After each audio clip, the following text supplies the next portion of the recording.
Welcome to San Jose Hockey Now podcast. We've got a fantastic episode today for everybody. So welcome and thanks for tuning in. First off, we're going to start with a great interview with Chris Pronger. That's with me and Dan Boyle. Dan and Chris were line mates in the 2010 Olympics when they won gold with that famous OT win from Sidney Crosby. So we got them on to talk about the Olympics and also dealing with adversity, leadership, player development, going from the OHL to the NHL, all sorts of great things that we talk about with Chris. I understand he's one of the most hated players in the history of hockey for Sharks fans, which we also get into. But he's also one of the greatest hockey players to ever play. Sportsnet ranked him top 100 players ever to play the game. So real pleasure speaking with Chris. And that's going to be a great chat. So we're going to get into that. And later in the episode, we're going to touch on all our Shark stuff with Keegan, Dan, and Shangers. With that, we're going to talk about Wennberg's extension, as well as is Misa going to come back and play for the Sharks? So he has until the 10th to make that decision before he can no longer go back to the OHL. So just a couple of days, our thoughts on that, as well as updates on Delandria's injury, Smith, Khrushchev, Shakir, Klingberg, all those guys. And Dan also shares a couple of stories from Roy Sommer. So that's going to be a great finish to the rest of the episode. And then lastly, Keegan's Corner. We got some great stuff from Keegan talking about World Juniors and also Wong, who got traded today in the O. So some great thoughts from Keegan as well. But before we get into it, just a quick note from our sponsor. This podcast is brought to you by Bring Hockey Back. BringHockeyBack.net is a great place to get some great Shark swag, team jerseys, all sorts of things. They had some great holiday stuff as well.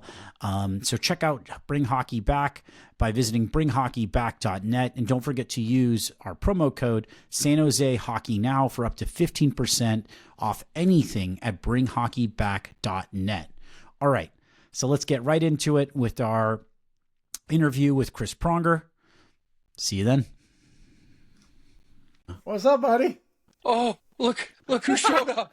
Come on, time is money. All right, let's go. I can't fuck. Yeah. All right, 3, 2, 1. All right, guys, today's guest needs no introduction, but I don't want to be on the bad side of this man here, so I'm going to give him a good one. Chris fucking Pronger, one of the most dominant defensemen to ever play the game, Hart Trophy winner. Last person to win it before Chris Pronger was Bobby Orr back when Apollo 13 was coming back to Earth.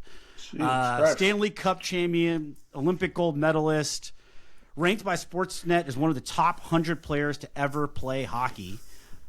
He could play half the game, shut down your best line, get suspended, run the power play. Come on, man. Fuck, Right? This guy's ego is already huge. Let's fucking... Right? Let's put this one in there, though. Step in to take a penalty shot in a fucking Stanley Cup final, and you scored. Jesus. I mean, hello. Right? Just penalty Yeah. Carolina, I don't know, I think it was Hand on the Wallin or puck. somebody put his hand on the puck in the crease. And the coach gets to pick who he wants to, right? At this point? On the ice. Whoever's on, the ice. I just happened to be on the ice at the fourth line. I was going to say, was it the fourth line? It helps when you play 40 minutes a game. Yeah. Oh, And Probably going to be on there. And it's funny, we used to practice breakaways. We used to practice penalty shot after every practice. And the move I scored on was my normal move. Damn. I had 2 moves. That was number 1. What was Yeah. it? 5-hole? No. Along the ice? I come in on the left side of the hash mark. All right. I start looking glove, and I just go low blocker. 16 nice. inches. It's all about deception. Holy shit. All right. All right. That's Well, great. I mean, just to finish this off, you captained 3 different teams, and we'll get into leadership at this at some point. And, dude, as a Sharks fan, we said this at the beginning of the pod. Man, I fucking hated you so much. I accept that. You liked it, too. That's what's annoying. You fed off That's of a it. compliment, yeah. Shane was asking me, he was like, why did Sharks fans hate him so much? I was like, well, dude. Well, there's a lot of things. Yeah. You were on teams that eliminated us from the playoffs 3 different times on 3 different teams: the Blues, the Oilers, and the Ducks, crushing our cup goals, except for one year that we'll particularly talk about. Yeah, we don't need to talk about that year. But dude, welcome, buddy. How you been? Thank you. Yeah, Thank you. Welcome. Thank you for the warm introduction. It's a first for San Jose. Well done. Yeah. Oh, that was on my list too. Underrated chirps, by the way. You had some really good fucking documented chirps. ones. Yeah. Yeah, there's a few. The Adam Burrish one was, that's a classic. What was it? Why don't you? I don't even know this. I think Adam was like, after they won the cup, was it after the cup? So they win game 6. He didn't play. Still going. Kane scores the overtime goal. They win. And you would think he would be excited to like carry around the cup and have fun with his teammates. But no, he wants to go to get interviewed, and he says how much he hates me and I'm a loser and whatever, blah, blah, blah, blah, blah. So then I get asked about it after the game, the next day, because it didn't filter back till the next day when we're doing our clean out of lockers, whatever. And and one of the reporters, I always had fun with, says, "Oh, so and so, Adam Burr said this about you." I'm like, "Well, all I know is that's a he said, she said, and I'm the he." All right. There's another one too about like, dude, where's he said he's going to see that in the minors? That was another tee up one. That was the other one. So there was that, and then he said, "Oh, he's going to get me," and I'm like, "Well, where's he going to get me, in the minors? He didn't even play." That's great. So there's good. a couple that were That's great. part of that little run. Oh, so good. Awesome. Yeah. So let's get right into it. We want to talk first about the Olympics. We could touch on World Juniors as well, but what do you guys think about the Chris? You first. What do you think about the roster for the Canada team in the 2026 Olympics? I like it. I understand the familiarity. I understand what they're trying to do with 4 nations. Canada, unlike any other country, the roster rolls over so much.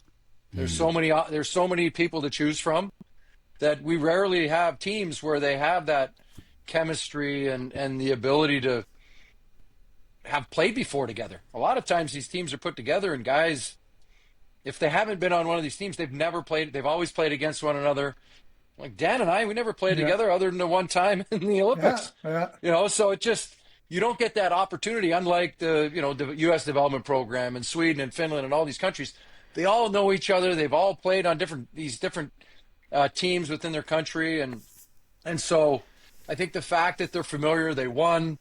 I would argue maybe looking at what Matthew Schaefer's been doing, maybe you might want to have done that. But I think in the long run, I think it's going to be good for the kid to get a little break. He's played a lot of hockey. Yeah. And then I think for the Canadian team, I'm not sure they wanted to put that much pressure on him this early in his career.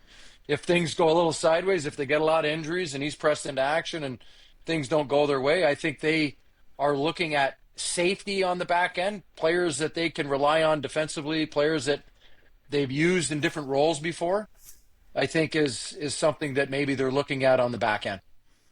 Yeah, Drew Doughty was the young guy in 2010, and now is the fucking old man of the group. So little role reversal there. But I agree. Yeah. I think what I found difficult in 2010, again, not having played with any of those guys. I didn't grow up playing junior hockey or World Juniors. I had one World Championship, but the difficulty for me was going from, we're all guys that were playing 26 defensemen, 26, 27 minutes a night. Your top forwards are playing 21, 22 minutes a night.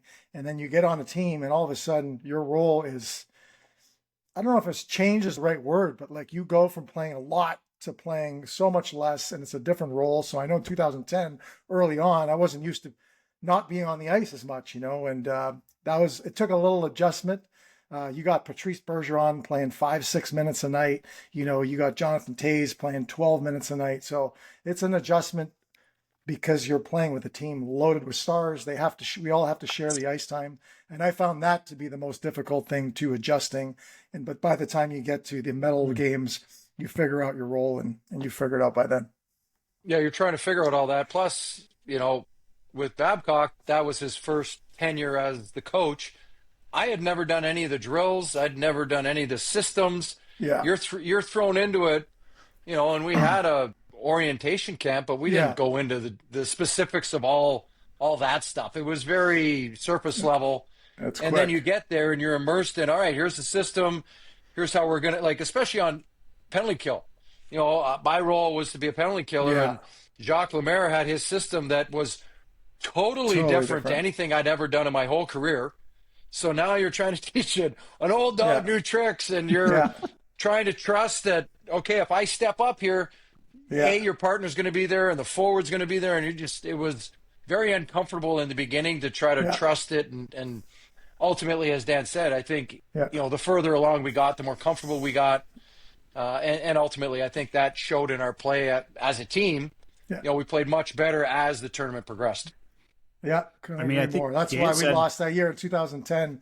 We lost to the U.S. and everyone was freaking out in Canada. And, I think it was just a result. Obviously, the U.S. was a good team. No, I'm not going to take that away from them. But we were certainly early on, we weren't the team that we became gold medal game, or quarterfinals, semifinals, and then the gold medal game. But so I got two questions here, actually. We'll get back to the one I wanted to get to originally. But now that we're on Team USA's roster has been released, and there's a lot of big question marks about why Cole Caulfield or Robertson wasn't selected, but they went with people like JT Miller, Seth Jones.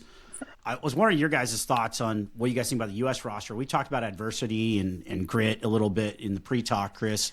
What do you think about the U.S. roster, and do you think the smaller ice has anything to do with that? And what do you guys think about that selection, if you guys have seen the roster? I think a little bit. I think similar to Canada. I think they liked their team at the Four Nations. Yeah. And also, I think looking at the roles that they wanted players to play, Cole Caulfield, there's only so many guys that can be a power play guy. Are you only going to take a guy that can play the power play? Yeah. Or are you going to take guys that can be versatile, much like Macklin Celebrini? He's going to be working his way up and down the lineup. Very versatile player, wing, center, kill penalties, play the power play. Like, he could do a lot of different things, which I think really endeared him to the management team of Hockey Canada. And, I think when you look at a Cole Caulfield, and even a Jason Robertson, they're very much power play oriented. They play a certain style of game, and the players that they took, they know them, they're comfortable with them. They had them on the team last year. Vincent Trocheck, JT Miller, some of these guys, they're looking for guys that have been through the wars, if you will. And Billy G, I think he came out and said it. He wanted to bring back the guys that were there, and they had unfinished business. Yeah. We'll see if they're able to cash that check or not. But yeah, I agree. If it was as easy as you're taking your top 12 point scorers, I mean, it's not that easy. You're not just going to take the top 12 point scorers, your top 6 leading point defensemen. It's not. You play a pivotal role. And JT Miller, for example, who I know I played with in New York, is one of those guys that can play on the first line, could easily play on the fourth line, physical player. Whereas Cole Caulfield, like I said, I don't watch a ton of his games, but a little bit more offensively oriented, where I couldn't imagine him being on the fourth line. So again, you're looking for role players. And again, I think, I don't want to speak for Bill Guerin, but I think the U.S. wants to be more physical against Canada, because in the World Cup, or the Four Nations Cup, they won the game being physical, and they maybe think that's the key to beating us Canadians. I think, come fucking at us, let's fucking go. But that might be the idea. Might be to be a little bit more physical against the Canadians versus trying to out finesse us, if you will. So I'm thinking they maybe went with some guys that could be a little more gritty. Thinking that might be the rest. And I think that's why Tom Wilson. I would also argue that when you watch all of their games that they played at the Four Nations against Finland and Sweden, they were physical in those games as well. Yep. They're trying to impose their will on their opponent. And I think that's why Tom Wilson got selected this year to Canada. I think you needed some more of that. I think they're like, hey, we actually need a little bit more of that size and grit. So he could. And that's why Chris Pronger was selected in 2010. He was a dirty motherfucker. Wasn't a great hockey player. No, I'm kidding. No, he could do it all. But you definitely needed, for every Dan Boyle that was a 5'10" physical, or more of a finesse guy, you need a Chris Pronger and a Shea Weber. that could play the physical game. Absolutely. So you touched on Macklin Celebrini, and I had a question for you. Obviously, like, you captained 3 different teams, and that's just insane. Like, to get on a team and earn the captaincy is not an easy thing. So in terms of leadership qualities, Sharks don't have a captain right now. And what are you seeing from Macklin, and what does he need to do to eventually earn the C if he does? Yeah, I suspect that they don't want to give it to him too early. Yeah. Apply even more pressure on him. 19, 20 is pretty young to be a captain in this league, regardless of how good you are. So, I think they're doing the right thing. I ultimately believe he will be their captain. Of course, yeah. He's that type of player, that type of person. You just see his zest for life and all the things, him and that Will Smith, what they do and how much fun they have, like just that type of stuff. You can see the preparation he puts in, practice, games, off season, coming in, had a great rookie season, and then just taking it to that next level. And you need your best player to be your hardest worker. You need your leaders to lead on and off the ice. And that's something that I see with this young Sharks team, is that they're growing together, which only speaks to the level that they can get to. They're going to make a lot of mistakes right now, which we've seen in games where they've been winning, and they've played a lot of high-scoring games, which are fun to watch, but they've also lost a lot of those high-scoring games just because they haven't been able to close out games. Yeah. But I do see a lot of leadership qualities in him, and going to these events, now being a part of the Olympics and getting on that stage with some of the best leaders in our sport right now, he's going to be able to take a lot of that back and just be a sponge, but in a good way, in the sense that you're not watching, you're performing and seeing how it's all done at the highest level. Yeah, and I'm going to add to that, Zubair. We talked about it earlier. For me, he's going to be the captain, no doubt. One thing that he can't do, no matter how good he is it's playing games, and for me, it's just something like with the referees, having a relationship with the referees. You have to earn that respect. I don't know that a referee wants to be talked to by a 19-year-old kid, no matter how good he is. Yeah. A referee that's been around for 20 years, a 19-year-old kid's going to come fucking talk to him. It's like, shut the fuck up, kid. You know what I mean? You have to earn a little bit of that through playing in the playoffs, through playing 2, 3, 4, 5 seasons where if Chris Pronger wanted to come talk to the ref, they know what he's been through, and he has earned that respect from the referee. So those are little things that a captain, I think, as a 19-year-old kid, I think it's unfair to put that on him, because not only has he not played a playoff game yet, he doesn't know I've talked about this before. He doesn't know the little things like, where do the wives go during the playoffs? Like, how do we set them up? Like, it's so small and minute. Yeah. But this is a thing that a captain would take care with the coaches and the GMs and have that kind of shit set up so it's off the players' shoulders. But that relationship with the referees is another big one for me, where, again, even taking draws or whatever, you don't want them complaining and stuff, and the linesman being like, really? Like, you're fucking 19. Yeah. You've got 2 years under their belt. Calm I am down. going to be kicking you out of every faceoff now. Yeah. So I just think there's nothing he can do. He just has to earn it, and that's just going to come to me by playing. We talked about he needs the experience. He needs the experience, and there's nothing he can do except that's just going to come next year or the year after. One thing I will add, though, and I think they have an opportunity. I was a young 23-year-old in the league captain when, in St. Louis, we had a lot of veteran players, that their contracts are coming up. So I think they saw something, but I also had those veterans around me. I had Al McGinnis, I had Brett Hall, I had Jeff Courtnall, I had some of these guys around me, and they dealt with all that stuff. I didn't deal with all that. They're married, they got kids. I'm single. I don't. I'm playing the game.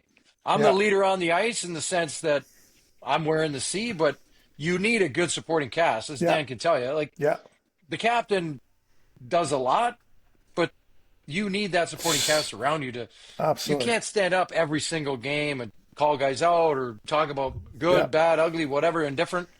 It has to be collective group and a leadership group of people that are doing it. I agree. So and just to add to that, Yeah. Zubair, and then I'll talk. And I mentioned this. I agree with you 100%. The work ethic for me is probably the most important trait. Yeah. Like, you don't have to be the best player. I had Dave Andrechuk in Tampa. He was, 40, whatever he was. He could hardly skate, but fuck it, Dave worked as hard as anyone else on and off the ice. He was a good glue guy. He was a competitor on and off the ice. But also same thing. He could be one of the boys. He could give it to the boys, and he could also be the guy in between Tortorella and the players. That whereas Celebrini, I'm sure the coach respects him, but again, experience will allow that middle person to be between the players and the coaches, that voice. But I think work ethic, no matter what, I think needs to be, to me, that's the most important thing. If your captain's not the hardest working player on the ice, then I don't think he deserves to have the C on his jersey, in my opinion. So, we were going to talk about this later, Chris, but, talking about penalty minutes, you had 180 2 years before you won your Hart Trophy and the Norris that year. But then that season you dropped to half that, to 92 penalty minutes in the season. What changed in those 2 years that you were able to cut your PIMS by half? A couple things. One, I think to Dan's point, my relationship with the officials was a little bit better. Yes. I think number two, and I was, in my seventh year versus in my fourth year. Yeah. Fifth year, still a little fiery, a little intense, and then, a little less. I think having Al McGinnis hurt that year, I had to play a lot more, so I wasn't as rambunctious as maybe I would have been had he been around. Yeah. And, and everything went right that year. That was the year we kind of roll through the season. I played with the checking line of Conroy, Pellerin, and Achinum. And, we shut down the top line on every team, and we were scoring goals, and it just, everything kind of worked for us until we ran into you guys. Hell yeah. Ruined our year. Well, this was another one too, because that was a series. I was there for those games, and Owen Nolan was an absolute beast on the ice, and we were the underdog. We were, just snuck into the playoffs. You guys are the President's Trophy. What did you see ice level from Owen Nolan that series? Well, I think you talked about it. Just blood and guts and blood, sweat, and tears every night. I mean, he would leave it all on the ice every single night, and just from his physical presence to his timely goal scoring to just his leadership. We talk about leadership, his ability to kind of bring the group with him. Yeah. And just, hop on my back. Let's do this. And score from half ice. That was, it was a very pretty shot. It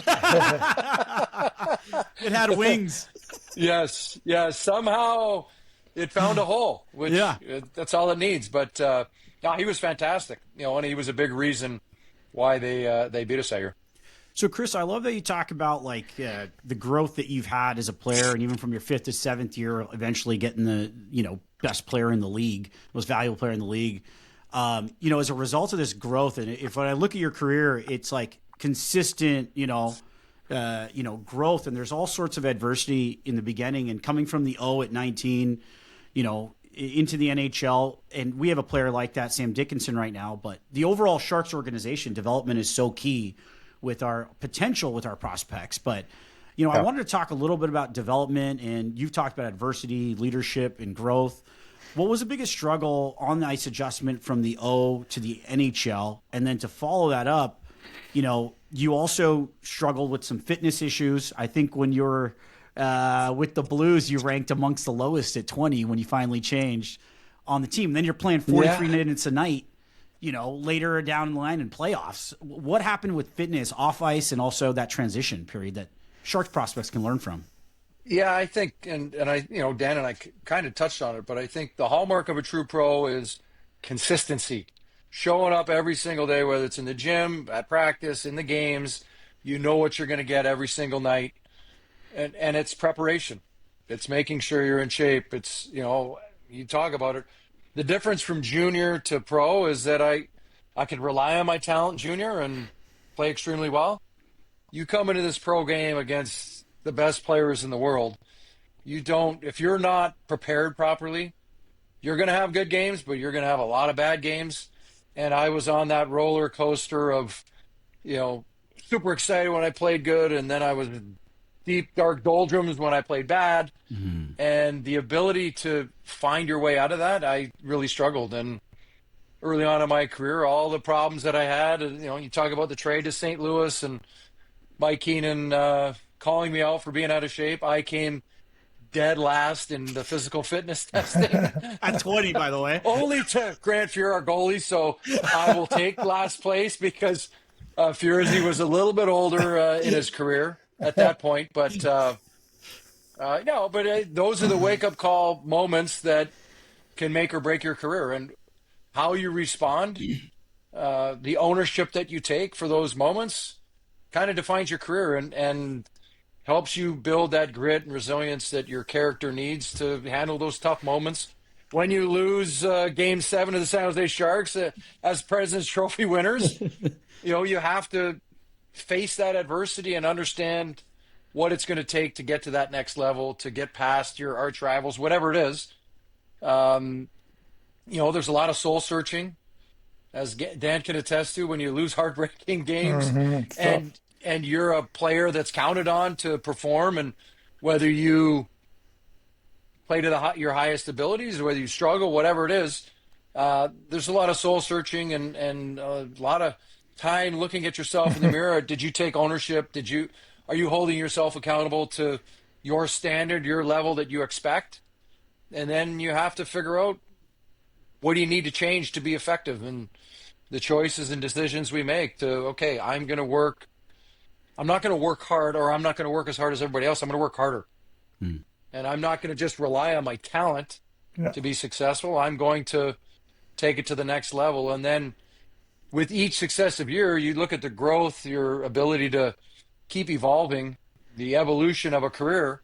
You have to keep trying to get better at different aspects of your game, whether it's your conditioning, whether it's the way that you play offensively, defensively, whatever it is, whatever you're great at, and then supplementing that with what you're not good at, all matters. And to go back to the leadership part, when your teammates see how hard you work, when they see how much effort you put into getting better, to evolving your game, that's going to rub off on them, and you hope that starts to form in the DNA and core of the team. And I'm going to add to that a little bit, a little more specific. For me, my big thing, not so much off the ice, but for me, I went back after every game, back when you used to press record, and I would go back and I would watch just my shifts. So I wasn't sitting there for 2.5 hours. I would watch my shifts, and I learned something every night. And then as my ice time, and Chris and I were always at the top of the league, playing 26, 27, 28 minutes a night. I had to learn with my energy, when to go, when not to go. I was so, when I was younger, I wanted to go every shift, rush, every shift. You have to learn, always working hard, not taking that off the plate, but learning when to jump in, when not to, when to go for a big hit, when to maybe just, understanding the energy level. You can't be going all the time. And that's where a guy like Dickinson will eventually learn a little bit more, when to jump in, when not to. Just understanding that you have your energy and you have to play smartly. If you're going to play a big physical team, you have to maybe alter your game a little bit. And that just comes with experience. Again, understanding the game and who you're playing against. And sometimes I think watching film was very, very, very, very important for me. Being able to self-assess your game too. Self-assess every game. It didn't matter if I had 3 points or not. Yeah. Picking apart, some of my best games, I felt like I had no points. I couldn't agree more. I didn't play a factor on the score sheet, let's say. Couldn't agree more. Some of the best games that I played, just good outlet passes, transition game, defending, some of that stuff. Yeah. You're the reporter up in the stands who's picking the stars is never going to pick you. Nope. But there's lots of games where I was like, man, I played really good. Yeah, and to add to that, Prongs, I had a game in Detroit. I had 1 goal, 3 assists. I was +4. First star of the game. I was fucking horseshit. I was so fucking bad. But I had 4 points. I was +4, first star of the game. Oh yeah. And I think I got asked, I said, and of course me, because I was always very honest at that point, I'm like, I was fucking terrible. Like, and vice versa. I've had games 0 points, -4, where I was fucking playing great. And, next thing you know, these reporters, like you said, that are sitting up there eating their Yeah. popcorn and not understanding What's wrong with him? He was -4. Yeah. And then you're -3 the next game, and you're just -7 with no It's on points in Grant 2 Fuhr. games. Yeah. So you got to self-assess your own game. Try to like keep the outside noise out. You understand what you're doing well, and adjust accordingly as the season goes on. And be real with yourself, though. I think that's where these young kids really struggle, is their ability to self-assess. They never think they do anything wrong. That it goes back to ownership and accountability and things of that nature. They got to learn how to watch the tape and be able to pick apart the good and the bad. And it's not always looking at the bad and like always being negative. Looking at the good things, like, okay, you see the positive. What did I do? How did that manifest itself in the way that it did, good or bad? I like it. Going back to resiliency too, I mean, you guys have both experienced some injuries. I think, Prongs, you've had 16 surgeries that you recovered from over the course of your career. Talk us through the mental fortitude that you got to put yourself in to come back from that. I mean, you've had a lot of concussions. I mean, the eye incident, what was that like? What do you have to put yourself through to come back into the league after facing all that? Yeah, so I'll walk through my wrist and my knee. So real quick, Prongs, before you go. Prongs, before you started talking about the wrist, I don't think you know this, but I had my skate slashed my wrist, and I ended up seeing Dr. Graham in Baltimore, who I think did your wrist. Yeah. So you didn't know that, but when I was looking for a wrist expert, my agent looked around and we went to Dr. Grant, we meaning him and I, because of Chris Pronger. So I just want to throw that out there. I don't think you knew. Yes. But Dr. Graham is the one who did my my wrist, and I did that because I respected what Chris went through before you start talking about it. So that's why I went to him. So anyways, shout out to Dr. Graham. Tom Graham, thank you, sir. so I get It works. This is my wrist. So I block it. I don't block a shot. I'm coming off the ice. My own teammate hits me with a slap shot. I get a nightstick fracture. I put a plate on it. And, long story short, they told me I could take it off after the season. I didn't want to put a plate on, but I had, I think, 3.5 weeks before the playoffs started. And they were like, okay, put this on. It'll heal, help the healing process, and then hopefully you can play. Great. After the season, we lose in the conference finals to Colorado the year they win the cup. And I'm like, okay, we lose. I'm like, hey, I need to take this out. And they're like, oh, we can't take that out. I'm like, okay, great. So now I train the next year, come back, play. My wrist is compromised. I'm like 50%. And then that playoff, I tear my ACL. And I was going in to get this plate taken out that summer. And I get a surgery done that summer by the same doctor who put it on. The surgery didn't work. Now my wrist, I have no mobility in my wrist. I couldn't even turn my wrist with my hand. Jesus. Which, as we all know, that's a must-have for hockey players. And Zubair on a Saturday night. But yes. That's another podcast. So I went on a Dr. Roadshow, and I saw a guy in Toronto. He said, "Oh, I could take that off. It'll be 3 weeks." I'm like, that's might be a little aggressive. I see the guy in St. Louis. He says, "Oh, you're out a year. I can do it, but you're out a year." I go see Tom Graham. He's like, "You're probably 3 months. I have to cut." So he cut this piece of the bone. I had an inch of my bone taken out, and I was like, okay, what is that going to do? It's going to give you the mobility back. It's going to do all this stuff. And, what hurts you the most? Like, well, this plate is aching. It's reverberating up in my elbow and my shoulder, up into my neck. And so he's like, well, we got to take that out first and foremost. Then we're going to do this, what's called a Derrick procedure, cut out an inch of your bone. I had to go back to the team and get their blessing because this is an outside team, not a team doctor. Yep. At the time, much different back then than it is now. And so I finally get their blessing because I'm like, listen, I can't play the way my arm is currently. So I either get this or I can't play. So you guys decide. So they signed off on it. I go in, I get this surgery done, and the moment I wake up, I'm like, oh my God, thank God. I had no pain in my arm. I had, feeling in my hand again. I had rotation already. I'm like, holy, it was like, and I am the only professional athlete to ever have that done, that surgery. Wow. And so anyway, so I go through that.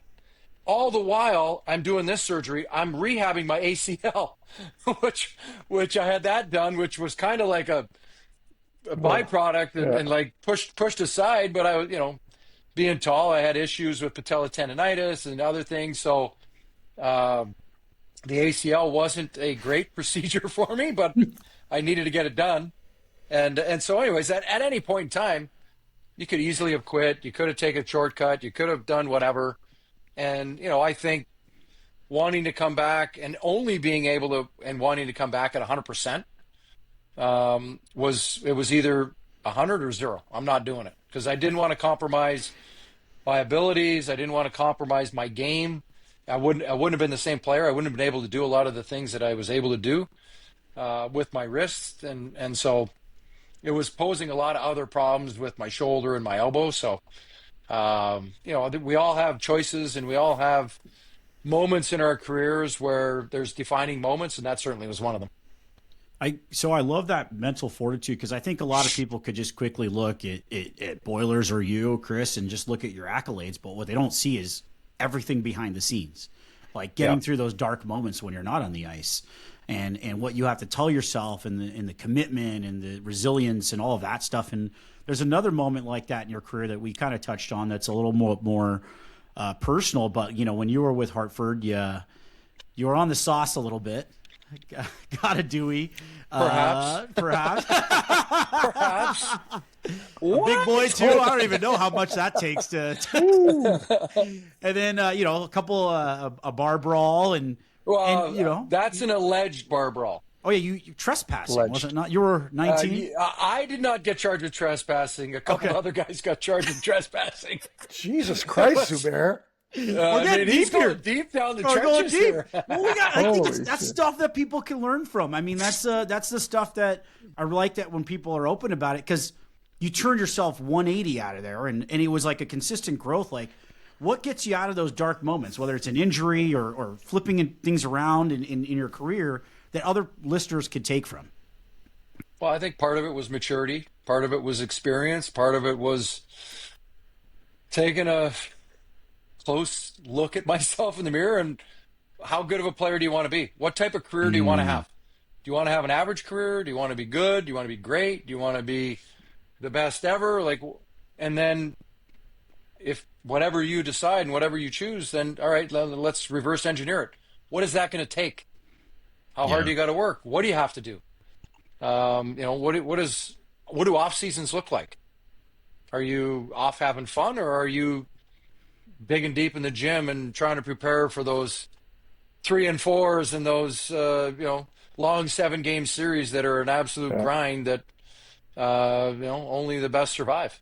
And so once you have those conversations with yourself and make the ultimate decision, because it is a choice, you decide.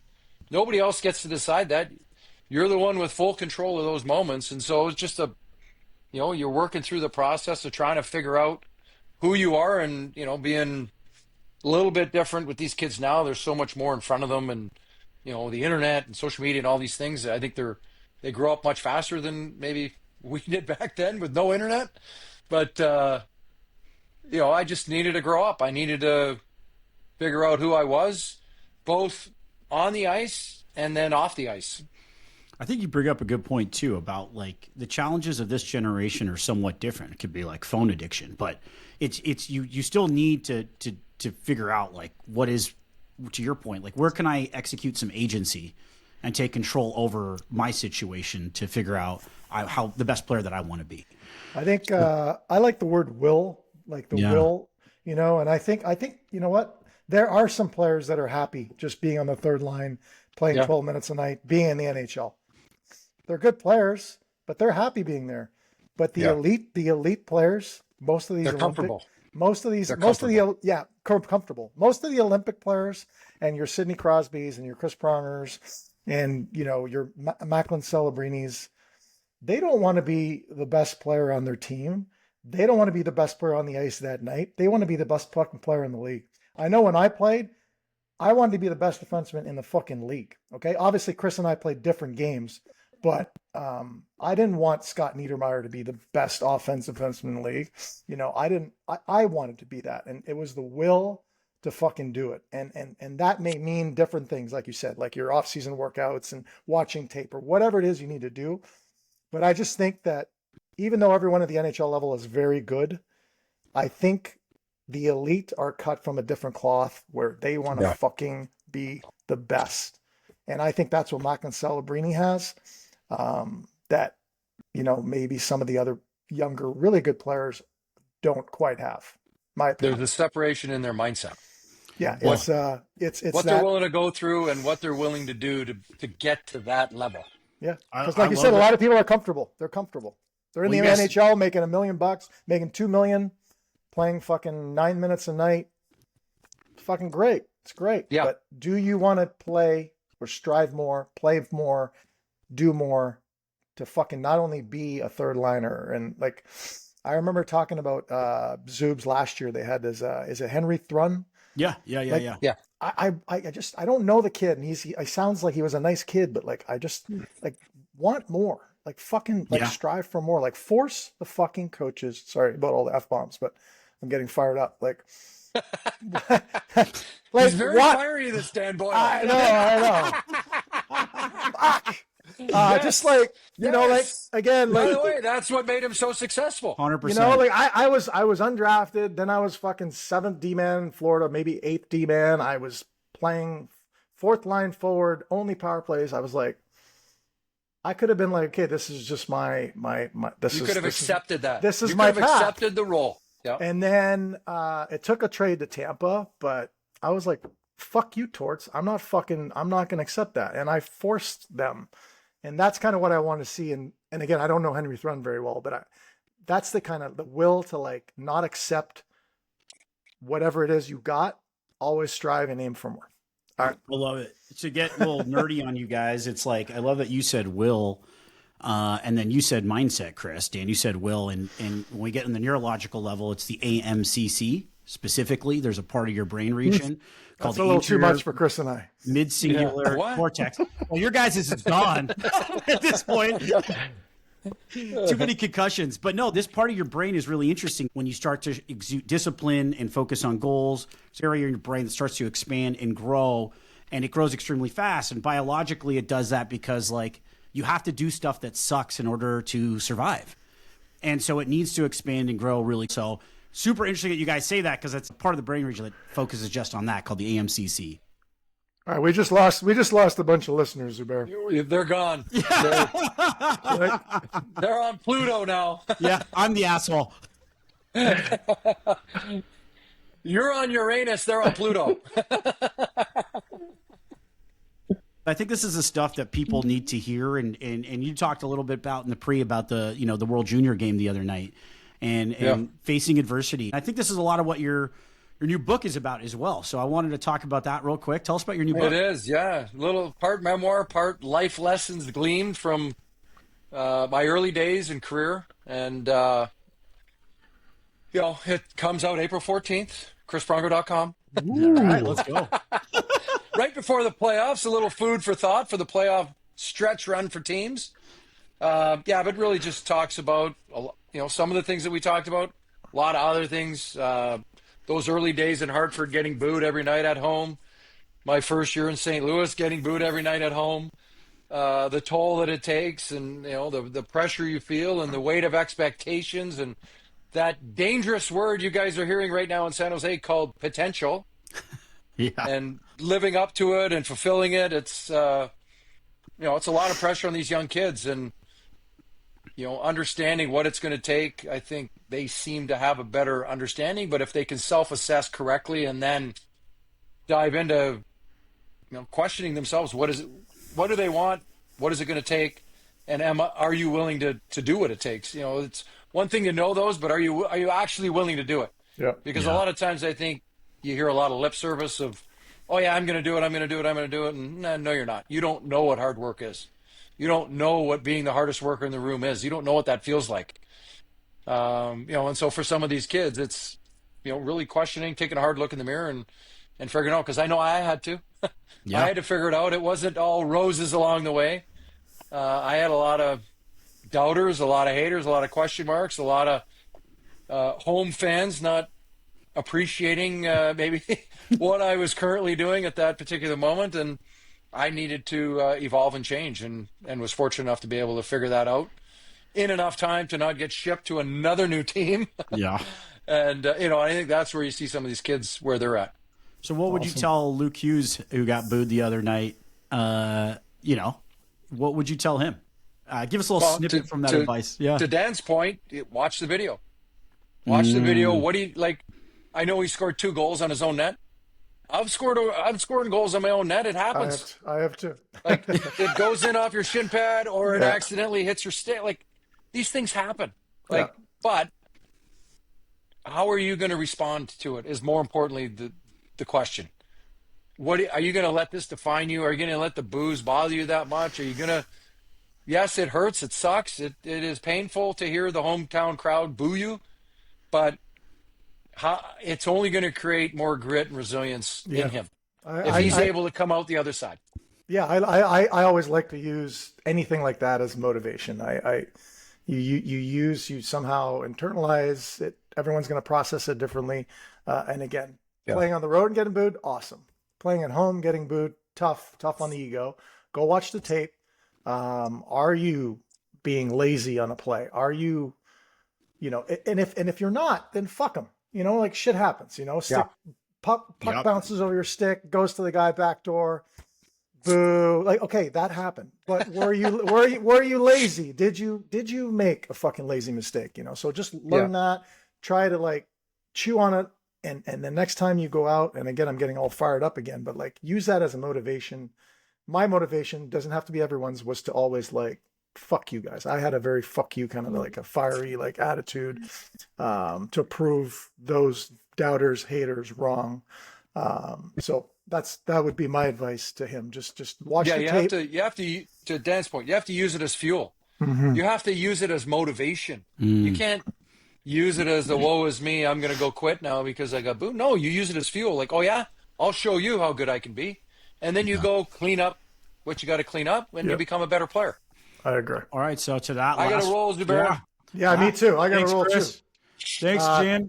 You guys are the best. We need to do this again. Let's do it. Absolutely. I like it a right. lot. All right, guys. Take care. And you San Jose fans, I love you too. You guys are the best. Boo! Boo! Don't do that. He's going to go get better. Ciao. That's right. See you, bud. See ya. Man.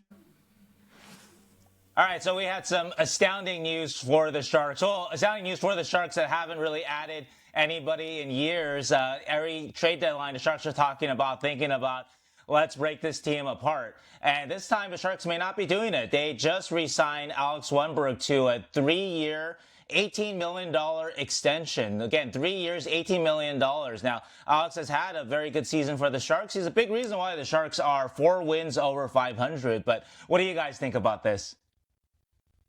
I really like it. I think it's a great deal, and to see the Sharks be, not sellers anymore, I think that talks to the timeline of the Sharks and where we're headed. Also, Wenberg's growth has been amazing. I mean, just Macklin's goal last night, the tying goal. Who's in front of the net? Wennberg. And it does seem like he's been playing more confident since the signing as well, and it's and he's great. I think you can move him down to 3C. I mean, his puck control, his reliability. I love the deal, and I think it just says a lot about where the Sharks are. Yeah, I think it's a perfect deal. I think the term is not too long. Obviously, you didn't want to sign a guy for a 6-7 year deal when you don't know what you're going to get in years 5, 6, or 7.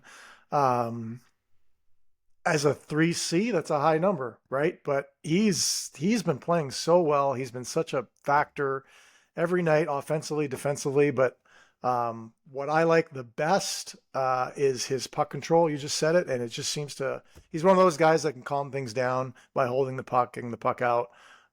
So that's what I like. So I love the deal. I love $6 million for him per year is an excellent number, and a 3-year deal for the Sharks, I think is a good number, because I think come year 3, that's probably going to be the year that we make a real serious run at it, and then from there, do you bring him back or not? You decide in year 3, but I think it's a great deal for everybody.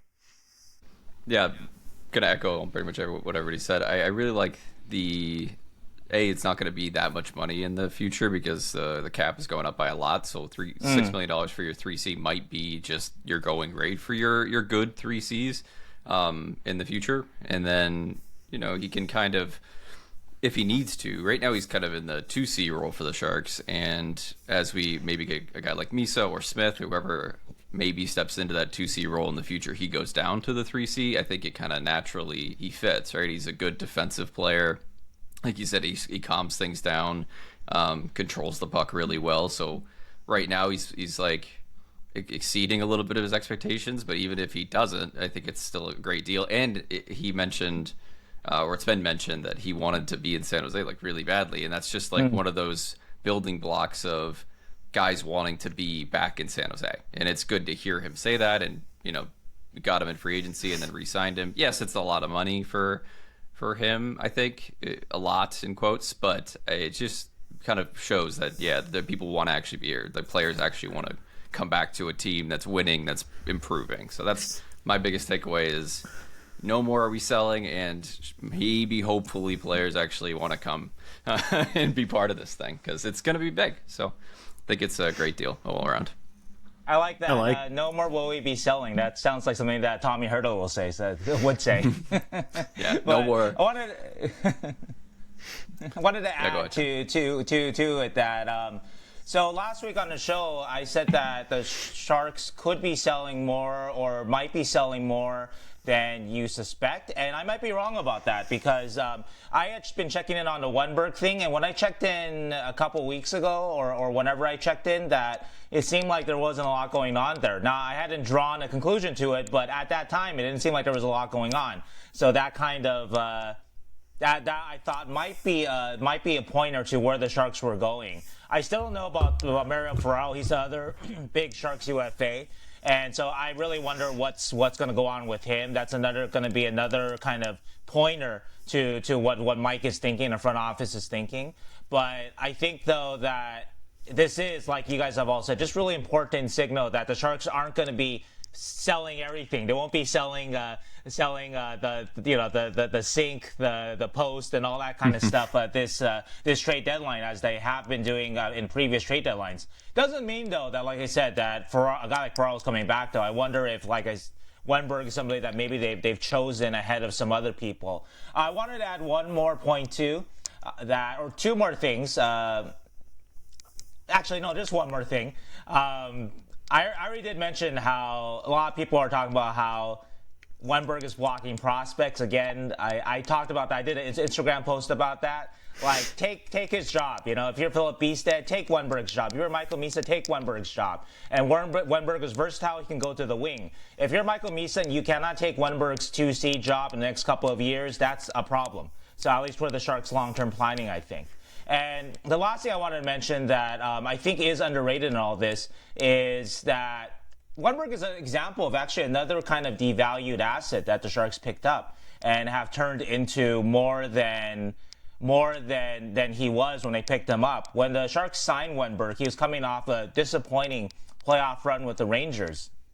And that offseason, I know that the Sharks inquired about Chandler Stevenson, who ended up signing with the Kraken for 7 years.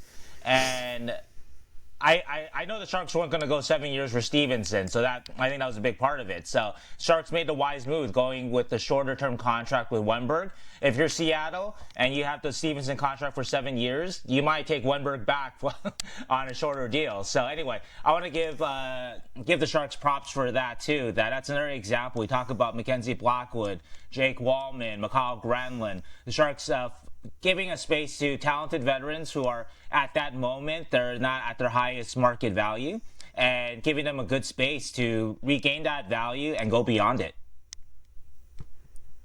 Yeah, to that point too about a disgruntled asset. Wasn't Columbus also? Isn't he still on Columbus's payroll too? Yeah. Yeah. When he was playing with them the other night, games ago, they were still paying him. Aaron Portzline mentioned of the Athletic, Columbus Blue Jackets beat writer, mentioned that the Blue Jackets are still paying him. This is the last year of it, like $900,000 or something like that. For them to score against them.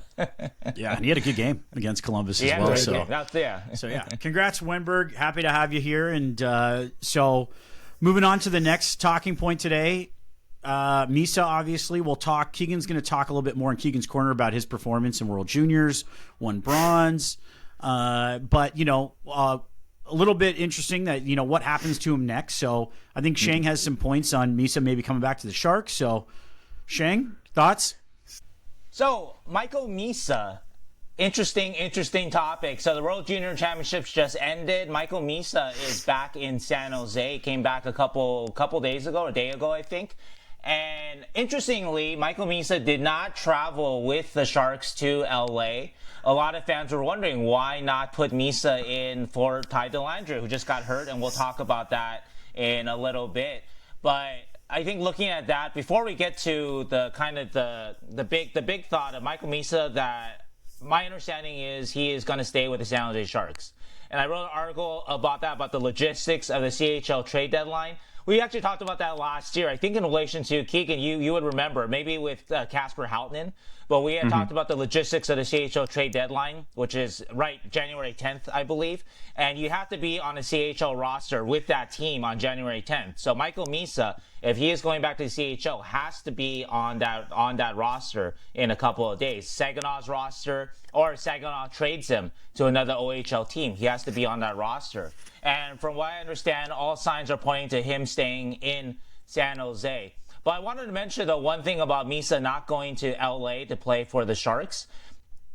The Sharks are thinking about Michael Misa's development there and his sort of his well-being. Look at how many games he's played with the World Junior Championships. He's played 7 games in 11 days from December 26th to January 5th. His last game was January the 5th in Minnesota. And you want him to fly right to LA January 7th and then go from the World Juniors to the NHL. If you're a fan and that's what you wanted, because I saw a lot of fans complaining about that, about, Sharks don't care about Michael Misa's development. How can they do this to him? What are they doing with him?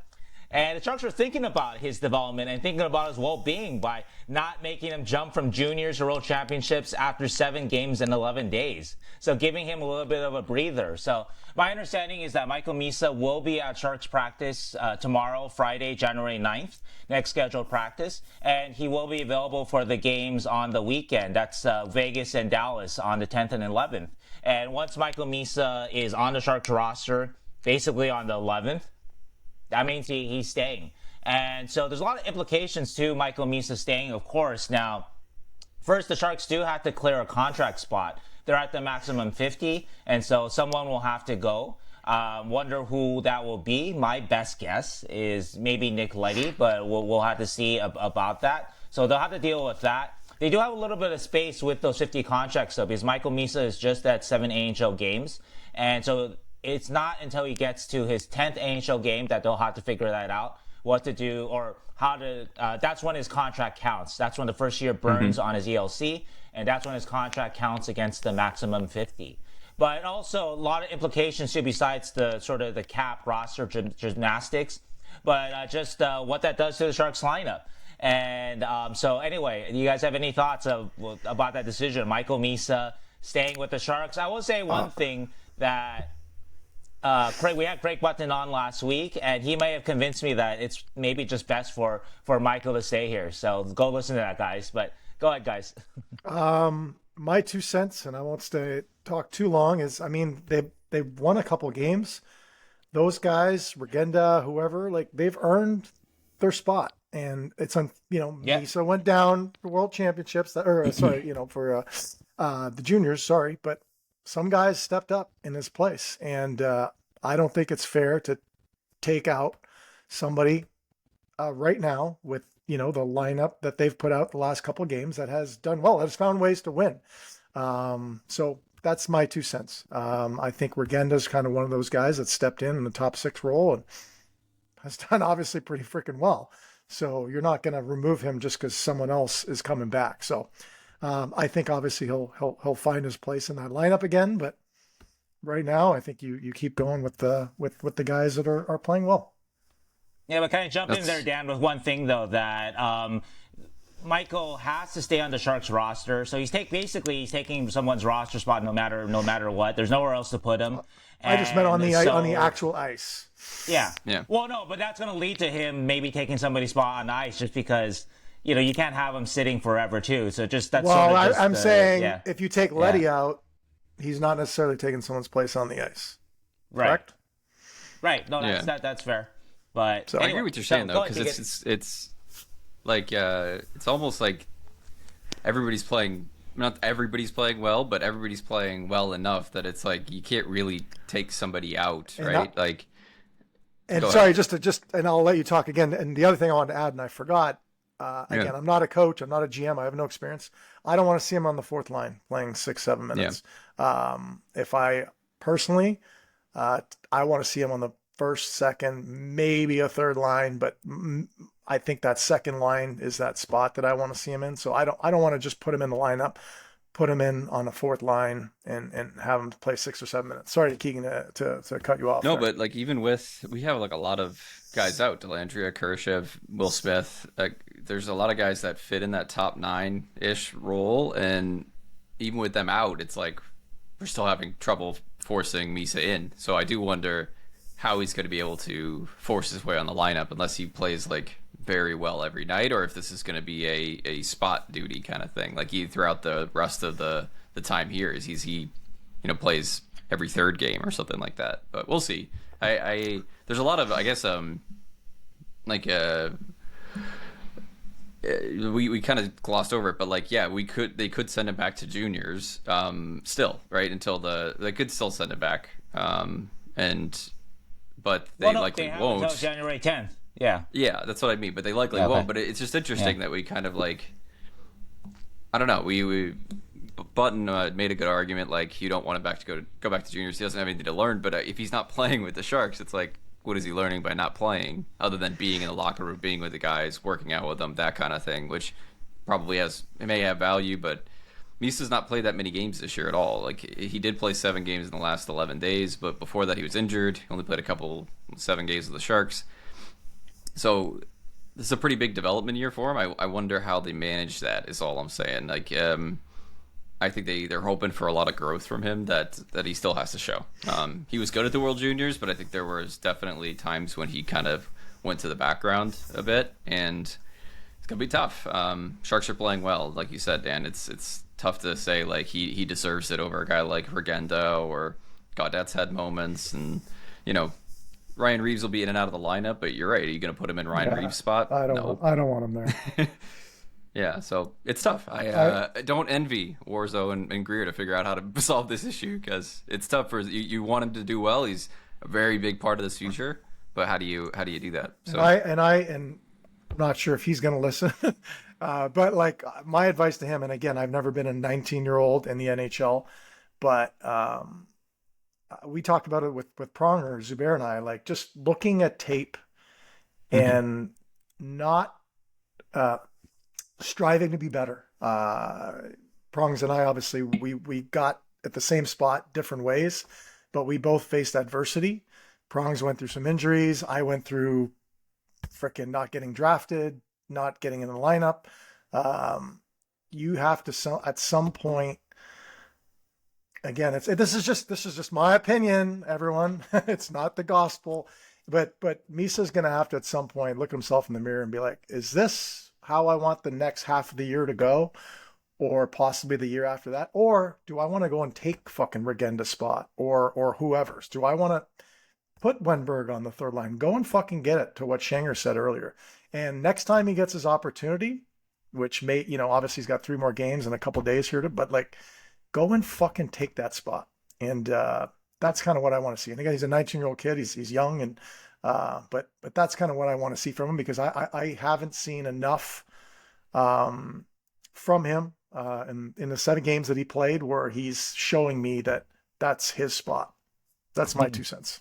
That's fair. I think you guys bring up a couple of good points. Number one, Keegan, like, he just hasn't played a lot of hockey this season in terms of games. And, you know, you put World Juniors and Sharks together, still not a lot of hockey over the last, 4 months.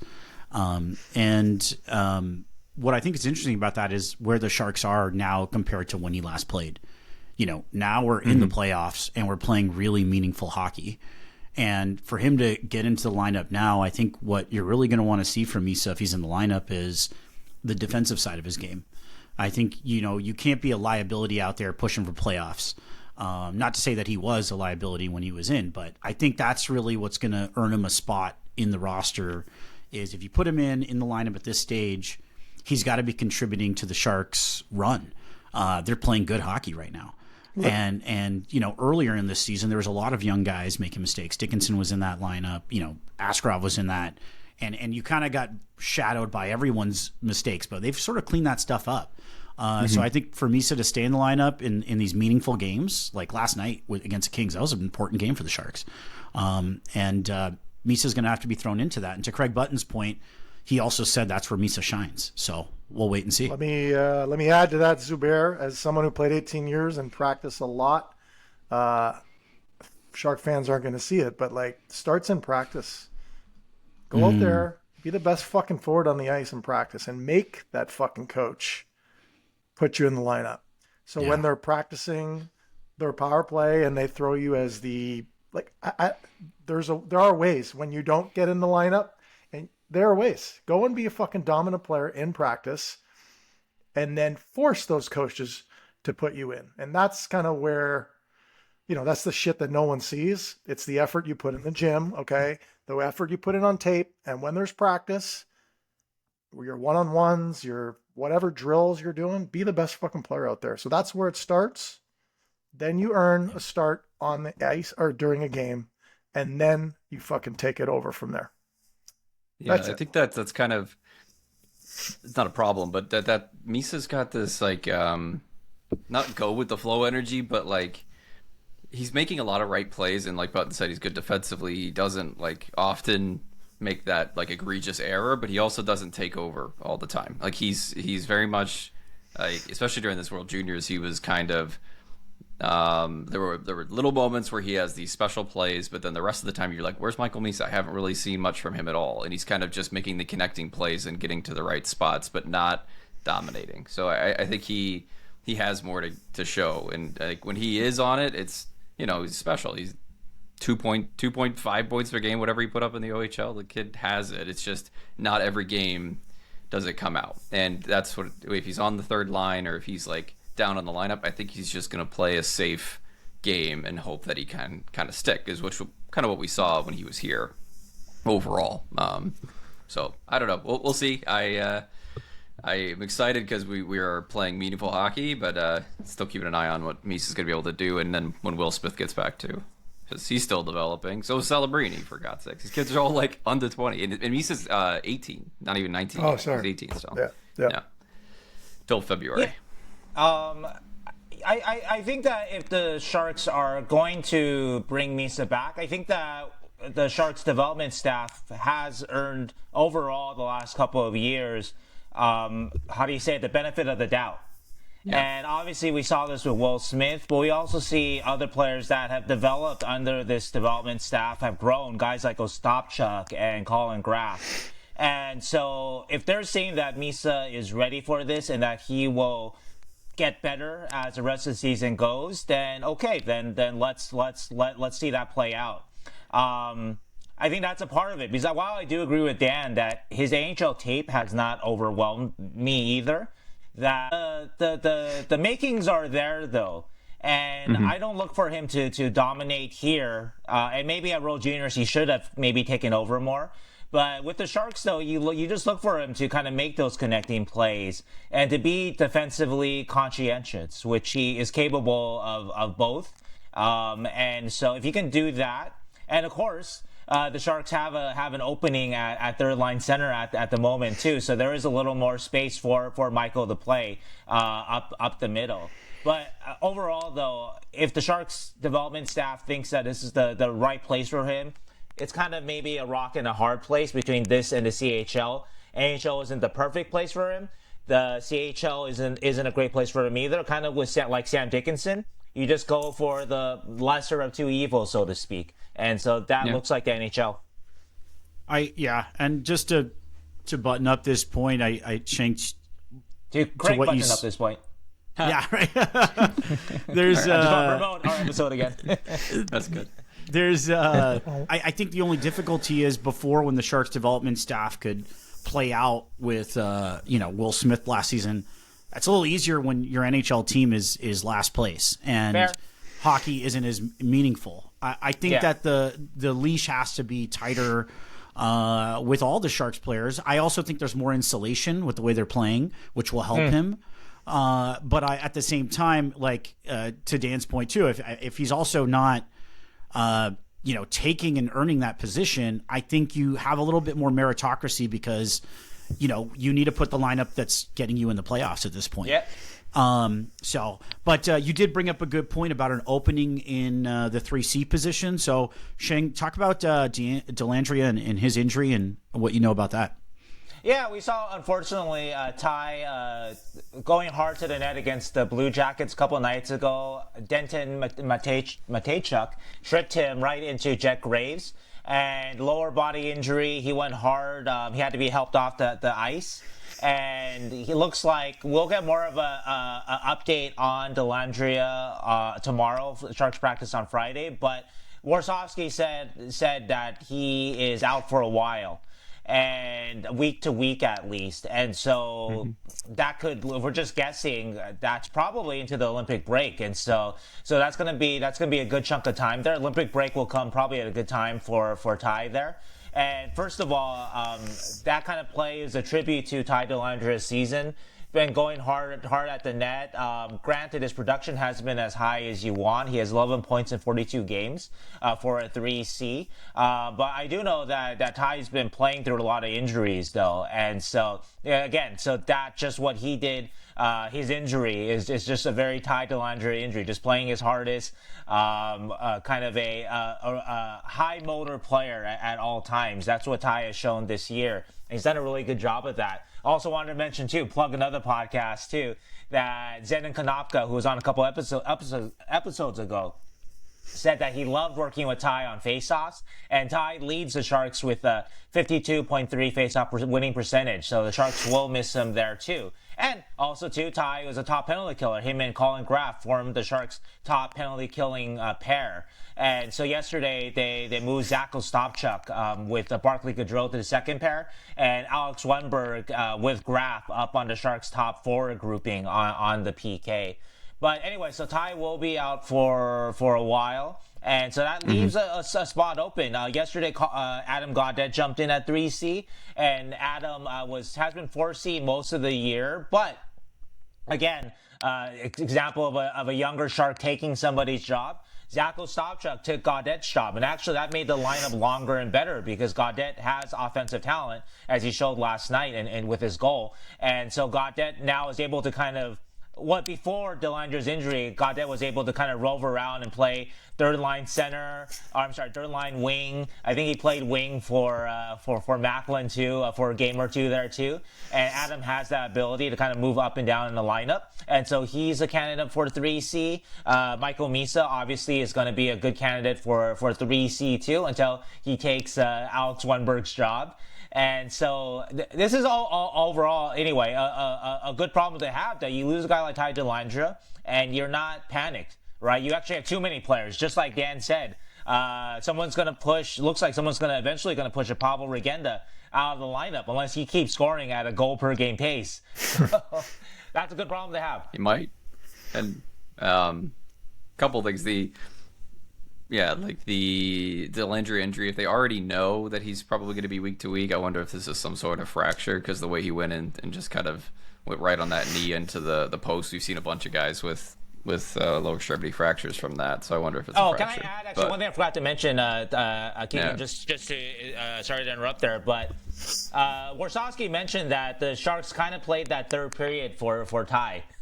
against Columbus. So I think they kind of knew that it was, obviously you don't know for sure, but like you kind of know when an injury is bad right when it happens. And I think that was one of those injuries that they knew was bad right when it happened for them to be talking about, well, we played for this dude in the third period. But yeah, sorry, Keegan. The other thing is we've kind of like gotten used to Igor Chernyshov being like the guy on the wing there because he had such a good first 7-8 games. And then he's been quiet the last couple games. So I do wonder if they start to kind of shelter his minutes more or what have you, because he is the younger guy too. I was going to add, but we've been talking about Misa for so long.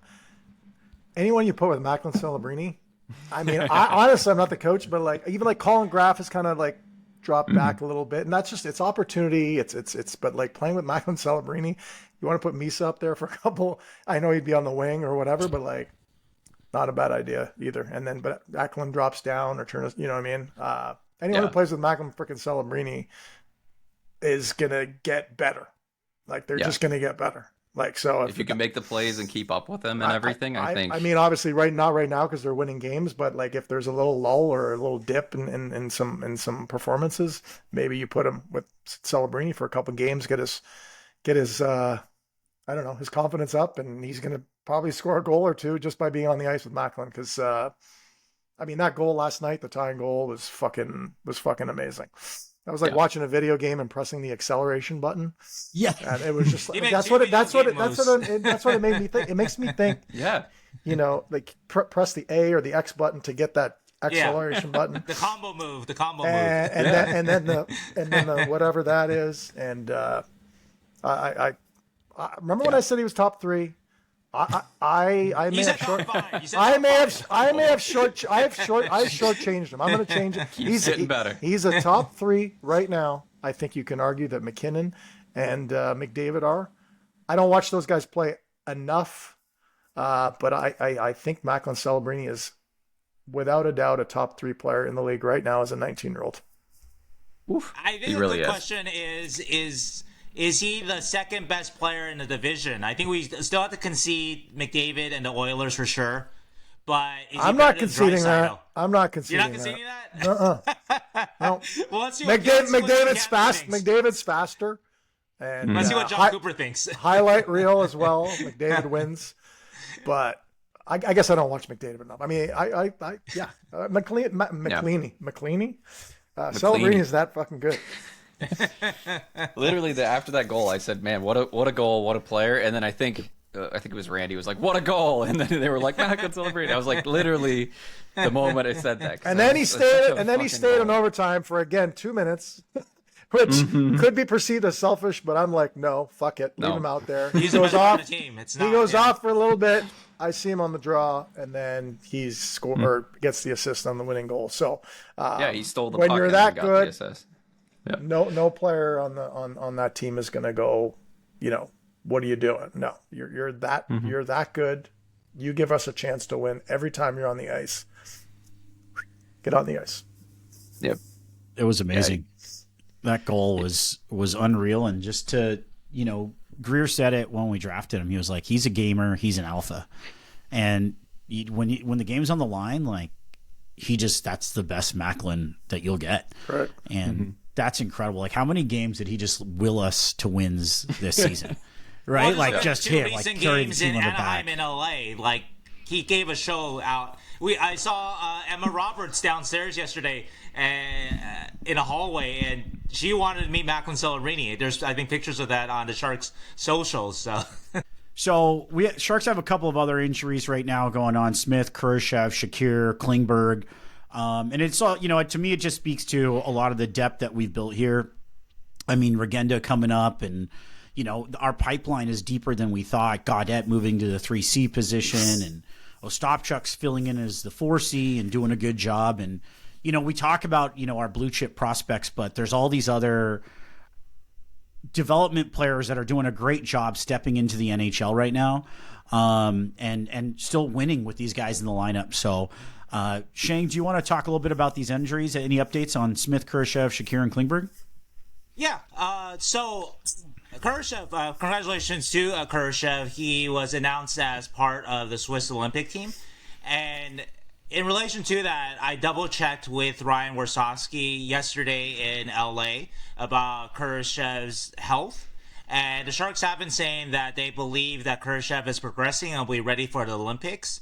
And I just double checked on that, and Warsofsky still believes that to be the case.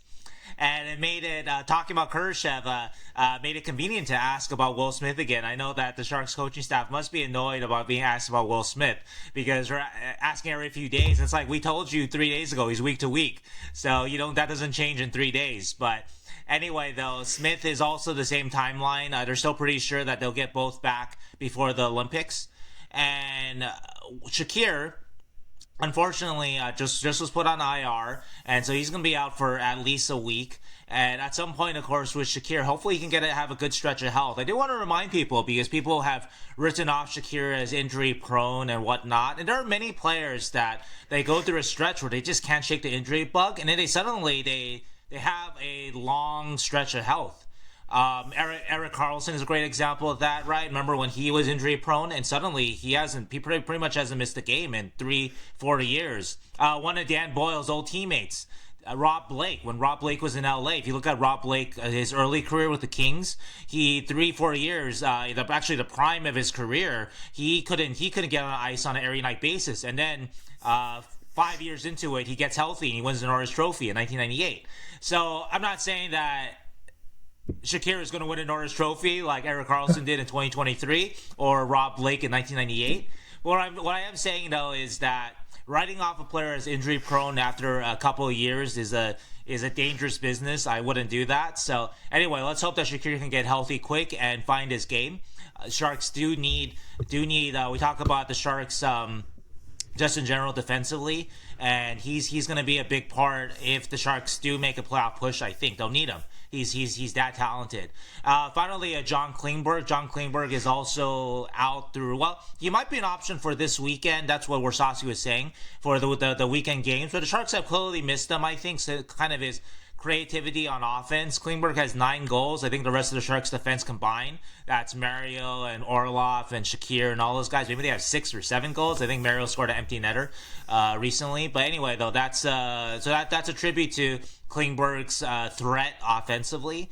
And so the Sharks have missed him. But it sounds like his injury is not too serious. I've seen him walking around. No big issue there. So hopefully he's back soon. The Sharks will need help from him. What's the over/under on Mario again? I think it was 5. Yeah, he's got 5? Was it 5 goals? I think we had It was 7. I think It was 6. No, I pushed it down to 5. So All right. I said over, Mario. If you're listening, I got you, bud. Me too. I got you. Yeah, I said over too. Someone on this podcast said under. yeah, me. I also like to live dangerously. Only at 3. We got you, Mario.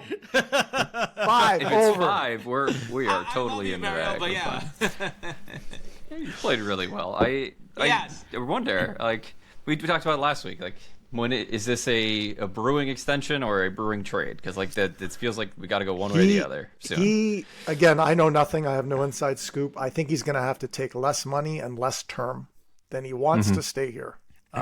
Again, haven't talked to anyone. Don't have any scoops like Sheng does. I think if he's looking for a big payday and a long term, I don't think he will get it here, and I could be wrong. But if he's willing to take a little bit less for a little bit lesser term, I think there might be a deal in there. But again, just an opinion. Just an opinion. Yeah, we talked about the UFAs. Wennberg is. Yeah, we talked about the UFAs coming up in the D class. There's just not a lot of D that is under the age of 30, so he could try and get a bigger payday somewhere else. Well, all of a sudden, though, Darren Radish, he's become another top. He's got like 35 points in 25 games. Dan, he scored a hat. He's the last Lightning defenseman. Took your stat from you. I know. I was doing the game with Russo. The last Lightning defenseman to score a hat trick before Darren Radish. I know. That was surprising. There's only I think me too. There was 3 of us. The Lightning made around long enough, so that was quite I'm surprising. surprised Hedman didn't get one. No Hedman, no. Yeah. I don't know. They've had a few offensive deals. Well, Dan, let's turn it. I also want to mention too, Desharnais. That's another one that is a little day to day. I don't know if he'll be back this weekend. So it seems like, Yeah, he seems like he has kind of maybe some kind of nagging thing where he's practicing and it looks like he could be ready, but he's not. So there's something that seems to be nagging that they won't. They don't seem as optimistic about his timeline as they seem with, say, Klingberg, which seemed pretty definitive that he should be available soon. But also want to mention, I think Ferraro, I think is worth chatting about a little. Mario, just Warsawski has called this his most consistent season, and it looks like it to me too. Granted, the team is better too. I think that's a big part of it. I don't know where this all leads though with Mario, though. Unfortunately, though, I do believe he wants to stay. I think the Wennberg extension does kind of provide sort of the map for it, where if Wennberg hit the open market, especially in a center poor market, maybe he gets a longer contract. Maybe he gets a little bit more money, a little more AAV, but Wennberg might have taken a little bit less to stay in San Jose. Not like incredible amount less. It's still a very, very good contract for him, but he might have taken a little bit less. And so Mario might have to do that to stay with the Sharks. And I don't know about his feeling about that because he may be looking for a big payday. But I do think he wants to stay, and I don't know. I could be wrong. Like I said, the Wennberg one, I was having a sense that it wasn't happening, and then like Wennberg says himself, it happened really fast. Basically there might have been some initial talks earlier this season, but then when it happened really within that week, that New Year's week, and then the day that it was announced was the day that Wennberg signed that extension. And so with Mario, maybe that'll happen too, where as we get closer to trade deadline, something sudden will happen. But at this point, though, I'm not. If you were to ask me what's going to happen with Mario, and knowing that there is going to be some demand for him on the trade deadline market, I don't think it's going to be a first round pick, or maybe it will be, but that there's going to be a good market nonetheless, though, even if it's not up to a first round pick. My guess is that he does go. That'd be my guess right now. Or maybe they just keep him and just let him walk during the off season. You're pretty much covering all the fucking bases, Schenger. You're covering it all bases. You're right. I think they're going to keep him, but I think he's going to go. Hey, but wait, he might get struck by lightning. Maybe. He's going to win the Norris Trophy, actually. He's going to go on a tear, 2 points per game. That's the truth of it, though. Yeah, I mean, like right now, if you were to ask me, I don't think it's going to happen, but he's a valuable player for this team, and our team is in the playoff run, so I think he's a guy that if you take out a Mario Ferraro, I think that would be pretty deflating for the team on the current run they're on, and so I don't see it necessarily happening. I don't think the return, even if the return's good, I think what it would do to the team and with his presence in the locker room is he's a veteran. He has lots of leadership skills. So I don't see it happening. I like Dan's point. I think he would have to take a little less to stay and maybe a little less term, and that's fine. So does he sign a 4-year deal? Yeah. I don't know if the Sharks would give him a 4-year deal. He can get longer than that, so maybe like I know he can get more on the open market. Yeah. I'm saying if the Sharks offer him a 4-year deal in the neighborhood of 6.5, does he take that? I think that's too high. I don't know. I think that's too high too. Yeah. I think he would take that. I think he would take that. You think? I think it's going to be less than that. Yeah, I think the term maybe that would be great, but I think AAV would be lower. I would say 4.5. But I'm saying you're giving him a little more to gain for less years. Oh, for lesser term. That's what I'm saying. Yeah. You're rewarding him for good comp would be somebody like he's been around. He's been a warrior for this team. 100% he has. 100%. So you're rewarding him a similar age and a similar style of player is Martin Faravari for the Caps. He's like a defensive, blocks a lot of shots, plays a lot of minutes. He just got like a 7x6 in the offseason for them, and he's the same age pretty much. So that's an interesting comp. Yeah. They're like in the rising cap. Does change all this? Yeah, the sort of our calculations. Yeah, so $6 million by 7 years. So like if there's not a D out there, I think he could get like 5, 6, 7 years on the open market. So he'd have to probably be like, willing to do the 4-year deal thing. I know. Yeah, I agree. I think he'll get more in the open market for sure. But I'm just saying, if he loves it here and he sees this team going, that's kind of one of those decisions you have to make as an individual. That no one can. And I think Mario is just speculative, but I think he would stay for less of a term to be with this team. I mean, he's worked so hard to in the pits of the years that he played for this squad, and he's also extremely durable with the way he plays the game. Like, he's a durable player. He's reliable in so many ways. And he loves the team. He loves the squad. He's made a home here. I think that and his lifestyle. He loves to be out in California. He loves the weather. I won't name names, but I've known a lot of players that have gone on to other teams on big deals, and they're not happier. The expectations are very high. You go to another team, your expectations are really high. Sometimes that team is a not as good team that's trying to sign big players to, and that team does poorly. Expectations are high. Fans start turning against you. Throw in the wife and kids, or I don't know his family situation, but new school, and maybe they're not enjoying it as much. They don't have their friends.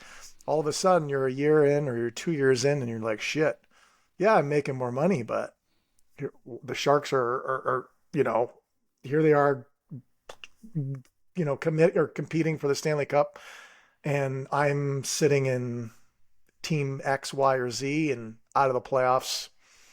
I don't know. That's kind of one of those personal conversations you have to have with yourself and he's got what's more important.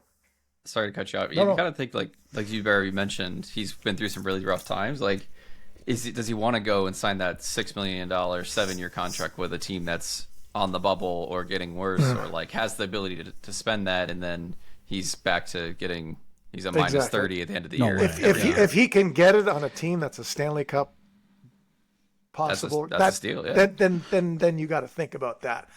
All right, Boiler finger gun. I'm saying he stays. He's with the Sharks. He's not going anywhere. He re-signs. Four-year deal, he signs. Yep. And loves Matchbox 20. This is tough. I say he. Oh no. Damn it. Finger gun. 20! Matchbox 20! I say he doesn't sign by the end of the year, but he doesn't sign by the end of the year, but he signs in the offseason for the Sharks. Okay, so adding to the finger boil gun, I think he signs before. And the reason is because for the last couple of seasons, he's been on the trade block. The Sharks, if they're going to sign him, give him that confidence going into the postseason, or finishing the season off. Give him that confidence and say, we're sticking with you. You've been through us. So I say he re-signs before the end of this season, and stays with the Sharks. Wow. I say I don't think so. I agree. We talked about this last week actually with Wennberg, that unless you get that like premium asset, which I'm counting as like a first round pick, or equivalent value kind of like young player that can kind of step in and take his shoes immediately, that the Sharks should just keep him and let him walk in the off season. But I think that maybe they will let him walk in the offseason in this scenario. Keegan, you mentioned that I'm going to say his name wrong. I'm going to butcher his name, but that guy's like a definitive top 4 defenseman, though, we're talking about, right, Keegan? Yeah. Whereas I don't know if Mario plays is more, seen that way. Yeah, he plays for a better team, right? And he's playing like similar minutes. I just meant that they're like comparable players, like in general. All I'm saying is that if Mario is not seen as a definitive top 4 guy, though, I don't know if he gets that kind of money. And maybe he thinks he should get that kind of money. I don't know. And then there's going to be some kind of disagreement there. So that's one question mark that I have there. But my guess is that my guess is that finger boiler gun, dude. No, so I just said it. That to keep him. He helps the Sharks out this season, but then he walks in the off season. And Wham will play at your 50th. Let's go. Good old Wham. All right, Boilers, on to you. I wanted to touch on Roy Sommer a little bit. Yeah. I gotta get off in about 10 minutes here. So So Roy Sommer on Saturday at Tech CU will be honored. I believe they're putting something up in the rafter. Yeah, they're putting a banner up. So for those of you that don't know who Roy is, he's coached in the minors for a billion years. the way that his story is important in regards to me, should you care to listen. I was an undrafted player. I signed with the Florida Panthers. Their farm team was in New Haven, Connecticut. The only training camp that I didn't belong ever in my life was my first training camp in the NHL. So I got sent to the minors, but they all sent their studs and their prospects to New Haven. Well, the Florida Panthers had a deal with the San Jose Sharks at the time where they would loan 4 players. We called ourselves the Rejects to Lexington, Kentucky. Jeff Durling. I'm trying to think who else it was. Anyway, it doesn't matter. Not Jeff Durling. That's one of my buddies I play golf with. Anyways, so they sent 4 of us to Lexington, Kentucky. So I was pissed at first because I'm like, you're not even going to send me to where they're developing the prospects. You're shipping me off to another team where they're going to develop their Sharks prospect ahead of us. Right. And this is where Roy comes in. So I get sent to Lexington, and from day one, maybe the Sharks weren't happy about it, but from day one, he didn't coach me as a Florida Panther prospect. He coached me as a Lexington player, and right away he put me on the ice for 30 minutes a night. I believe it was his first year, and I'll be forever grateful and thankful, because if it wasn't for that opportunity, I don't know if I'm sitting here today. If he kind of buries me because he's trying to develop, defenseman A, defenseman B, defenseman C, that is a Sharks prospect ahead of me, I don't get that opportunity, and then I don't get that call up, and then the rest is history. So, I've thanked him before privately and also in functions, but it was a huge, huge part of my career. I mean, he gave me the opportunity in Lexington and never treated me any differently because I was a Florida Panther prospect. I'm sure you guys have heard some stories about, it was his first year too. So he was still very young. He did some weird shit. On the bus after a big win, he would take his shoe off, pour a big ass fucking beer out of his shoe, and call him shoot the boot. Wait, his own shoe? His own shoe. You drink out of a shoe? His drink out of a shoe, pour the beer, and then, So Fuck, that was you're one. right, So there are many stories that came Go, cowboy, go. after I I got left. follow-up That's questions. What kind of shoes we're talking about? I don't remember. They might have been cowboy boots, honestly. Cowboy boots? I'm just saying. It was first year too, so like boot barn. He was in probably at Kentucky. best. Yeah, I can't, because we used to say shoot the boot, so it might have been a boot and not a shoe. I don't know. So he would do That makes more sense. which was fucked up. His But nickname great. was Cowboy, so. The other thing is, I don't know if he was partially responsible or Nick Fatillo, the assistant coach, but we would go in for power play meetings. This has got to be 1999, 98, 99. Mm-hmm. And we would watch clips of the Edmonton Oilers in the 80s. Nice. So I was Paul Coffey, so-and-so was Yari Curry, so Stephen Guala, a name of past, was like Wayne Gretzky. We were watching I like that clips name. from the 80s. I was Pucks were going in along the ice. He's like, well, see, what you want to do here is you want to shoot along the ice. I'm like, holy fuck, man. Like this, like, it was just fucked up, but it was hilarious. They were great coaches, and Roy was huge part of my development, and a lot of other players as well. We had a great team down there. Mark Smith, Nabby was our goalie, Scott Hannon, Matt Bradley, a lot of guys that went on to play for the Sharks. And as far as developing players and coaches that have coached for that long, he's probably got a shit ton of players that made it to the NHL. And I just not sure if he's listening, but if he does, hats off to Roy, and I'll see you Saturday, and thank you for giving me my first opportunity. I love it. And Bay Area. Do you have any other Roy stories? Because Roy is famous for the camping stories. His nickname is the Those Cowboy. came after. Those came after. The only one I have was Yeah. the shoot the boot. There's probably Crazy some I'm one. forgetting, but he was fucking great, and he was fiery, and yeah. Again, I was there half the year. I got called up to Florida, which and then stayed up the rest of the year. Came back down for playoffs, but guys like Mark Smith and Doug Murray and some of those guys that played for him a little later on, I'm sure have a lot more stories. But no, he was awesome, and again, I'm so grateful for the opportunity. I was looking on the roster page. A lot of NHLers, like you said. There's Philip Kuba, and Andre Zuzin, Dan Boyle, Scott Hannon, friend of the show, Nabby, Mark Smith. Yeah. That's a lot of NHLers for that one team. Yeah, we did. That was that team in Lexington that year. I don't know. Honestly, it turned out to be perfect because New Haven, I'm sure we have a lot of people from New Haven watching. But I've Dan Brzezowski. New Haven, not exactly the greatest hot spot to land in. And I don't think the team was doing very well. So when they say things work out or things happen for a reason, I'd like to think that things happen for a reason. My opinion, Providence is way better than New Haven in every way, and that's from somebody who's been who lives in New England. Cannot in a small town, New Haven versus Providence. Gun to your head, Keegan. You got to get married in New Haven or in Providence. I'm getting married in Providence. He lives in Providence. I'm getting married outside of Providence. Or Louisville. New Haven or Rochester. New Haven or Rochester. New Haven or Louisville, yeah.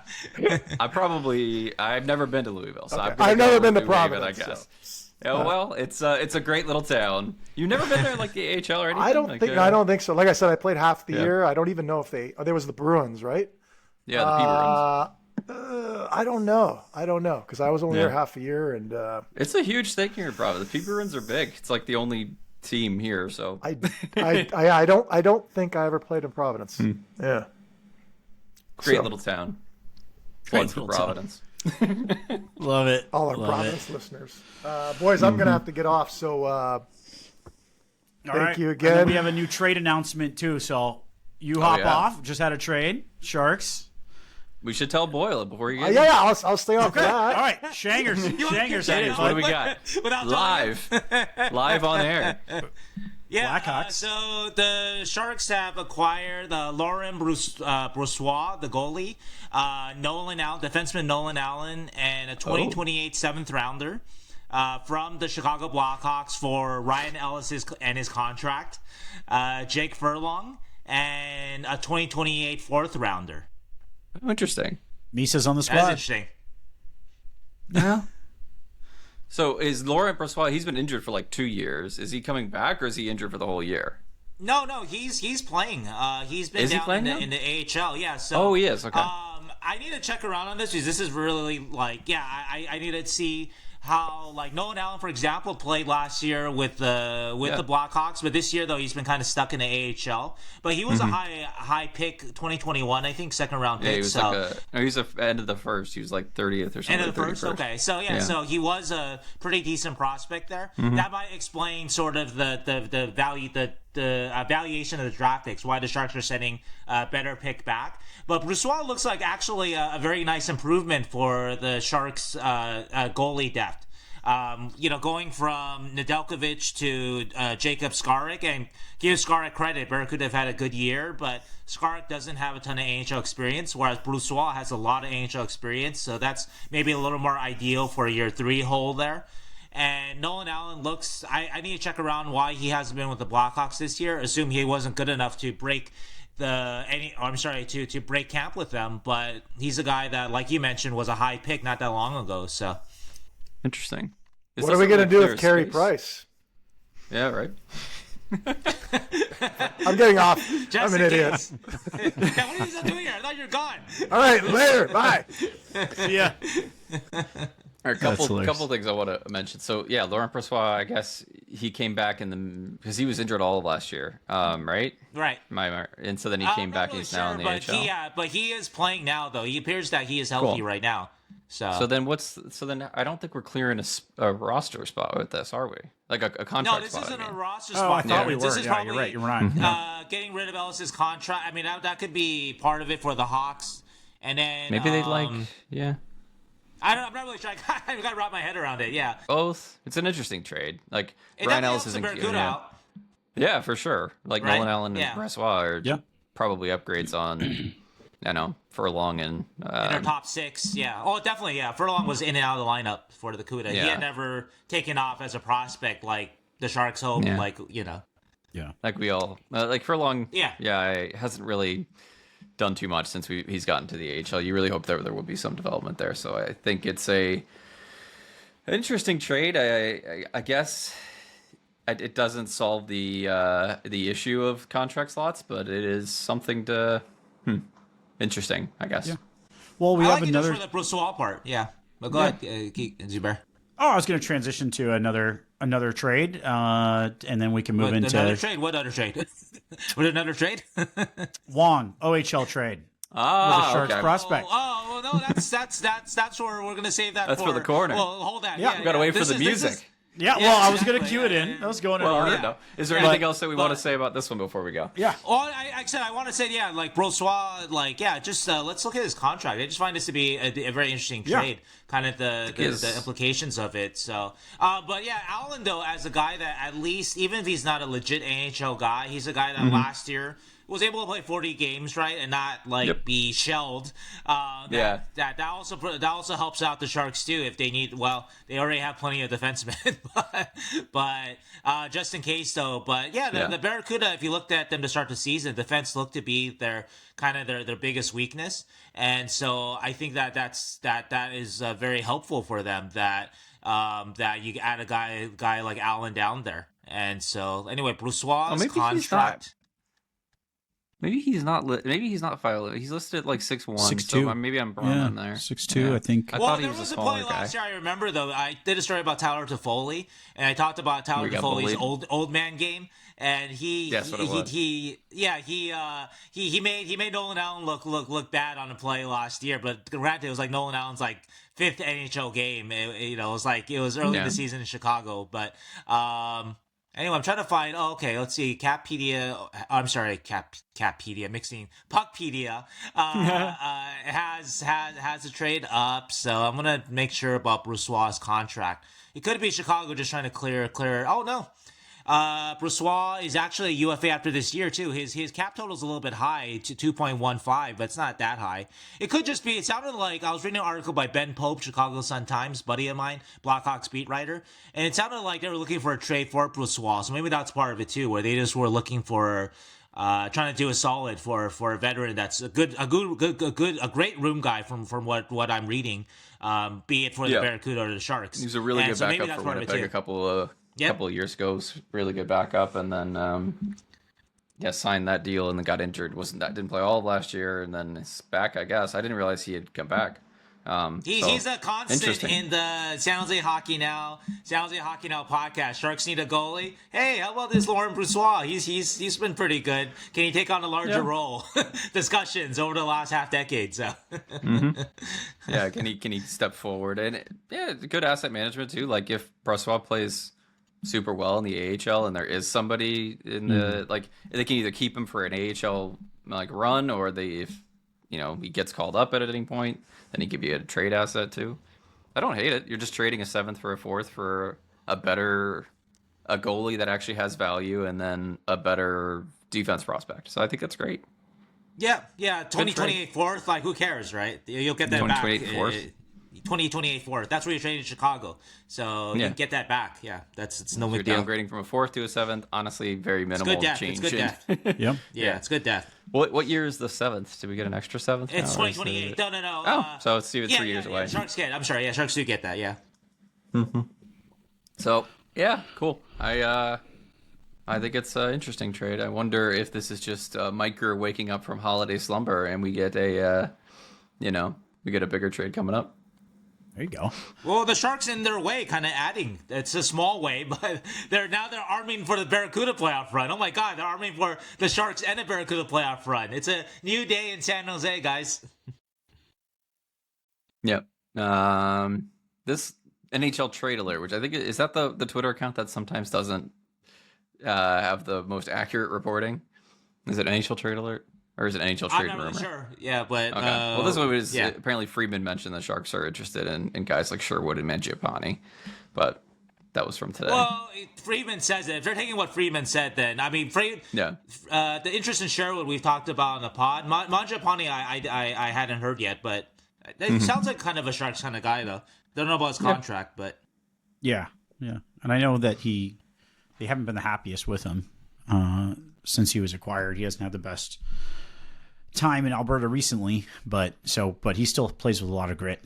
So I think you can see a profile type about Sherwood and Mangiapane too. Profile. That's what I'm getting at. That's a great way to phrase it. Yeah. Of what they're looking for, which makes sense. I think you need. I mean, we talked about it with Craig Button too. Is thinking about like who can you put on around Macklin. And Eklund was great when he stepped in on that hit against Macklin, but you have a Sherwood, you got a Mangiapane, they'll be initiating and do a little bit more on that line. So I could see it, or even the second line. But again, buyers, not sellers, pretty amazing. Hey. So, yeah. All right. No, so Zubair, you said that with hesitation, a question mark. Maybe that's not a question anymore. Buyers. Buyers. well, right now we're just not selling. Let's wait for a buy. Buy. Sell. Oh, don't buy high, buy low. For the Barracuda, they are buying though. So And they also, are like, buying. yes, this is for the Barracuda, but like third goalies play all the time, right? Like we get an injury to Askarov or Nedeljkovic, he'll Especially be right this up. kind of season. Yeah, no, that's a great call there. Great call there.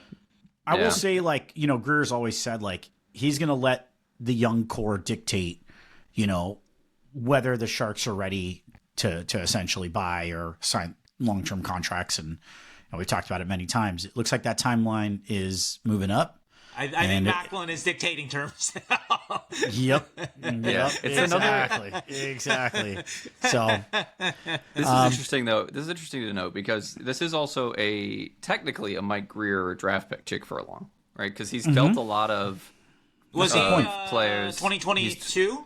Yep, 5th round in 2022. Oh, he was. Okay. Yep. So yeah, that is a Mike Greer draft pick. Okay. Technically, I mean, Doug Wilson was still the director of scouting for that draft or whatever, but because he's traded off a lot of guys that were Doug Wilson Jr. picks, but I don't know how many guys he's traded that were his picks. Very good. Like I'd have to look and see if he's traded many of his own picks at all. Well, he will though. From I know he will. Obviously, but it's just years. Yeah.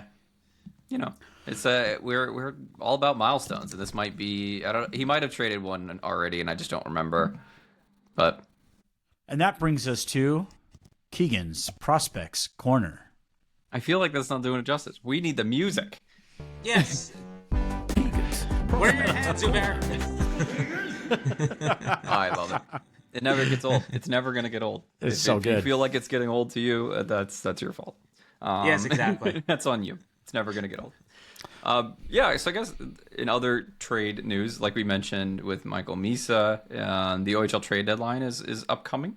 So teams are generally that are not in the playoffs or not close to the playoffs are trying to buy, and teams are selling. And Hao-Shi Wang, his team, I believe, was 8-26. Let me verify, but they were not doing well. And that would be Oshawa. So he has been traded as of today to the Niagara Ice Dogs. OHL trades are always, junior trades are always crazy. In certain leagues, they can trade first-round picks. In the OHL, I don't believe they can trade first-round picks. WHL, you can. But anyway, he got traded from a team that's not doing well to a team that is at least in a playoff hunt and is in a position to make the playoffs with Niagara. So that's good. His projected path is for him to play out this year in the OHL and then join Boston University next year in the NCAA, as long as everything goes right for Hao-Shi Wang. So I have a couple of thoughts about the trade. Niagara's been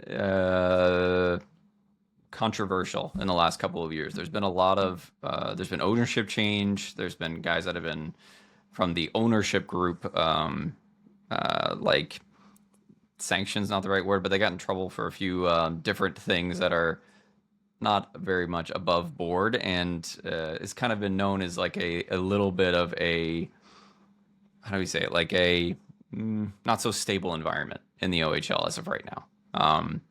Recently has been, they changed ownership groups, and part of that is owned by Wayne Gretzky, so maybe they're going to get a little bit more stable, but there has been some controversy with there. So I don't love it because I've seen Niagara and they haven't been good. This year they're much better than they have been in the past. They've had some horrible years, like when Gushtin was there and stuff like that. It was like Goose on the ice and nobody else, and it was kind of it. But like I think a couple things. It's good that he's getting a bigger likely a bigger role on a better team, and an opportunity to play more important hockey in the spring.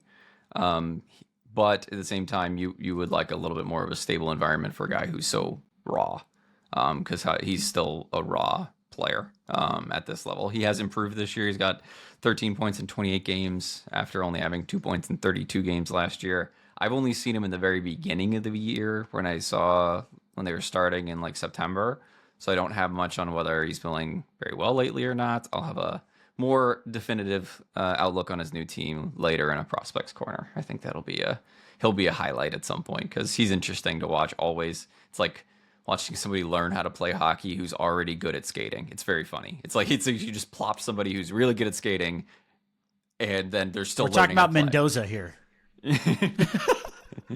Yeah, but it's hard to get a comp for him, right? It's hard to get who are you in the NHL, because I don't even know who he is in the OHL yet. Like it's like he doesn't. That's interesting.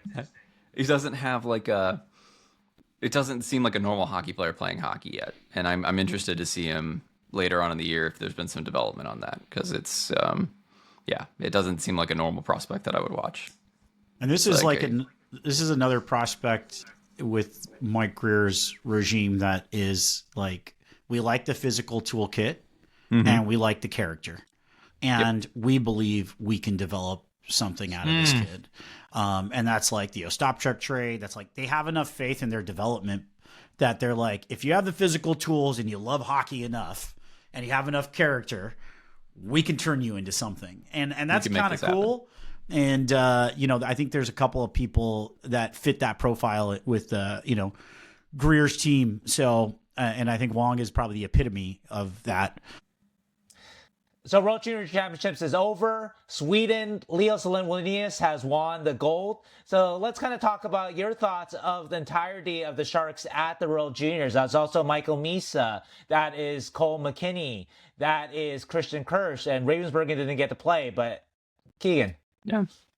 Really thought Ravensburger was pretty invisible. I didn't see him in any of the games that I watched. I feel like he didn't. B-U-S-T.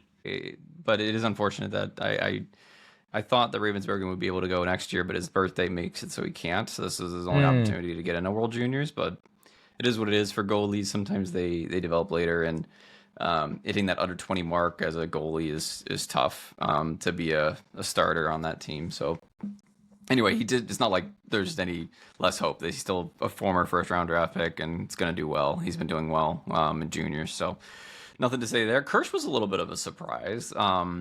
Kirsch last year, every time I watched him, I was like, this guy is shaky at best. Like, there was a lot of goals, a lot of leaks, a lot of I don't know, but it seems like he's cleaned up a lot of his game. He had a shutout against Germany, I believe it was.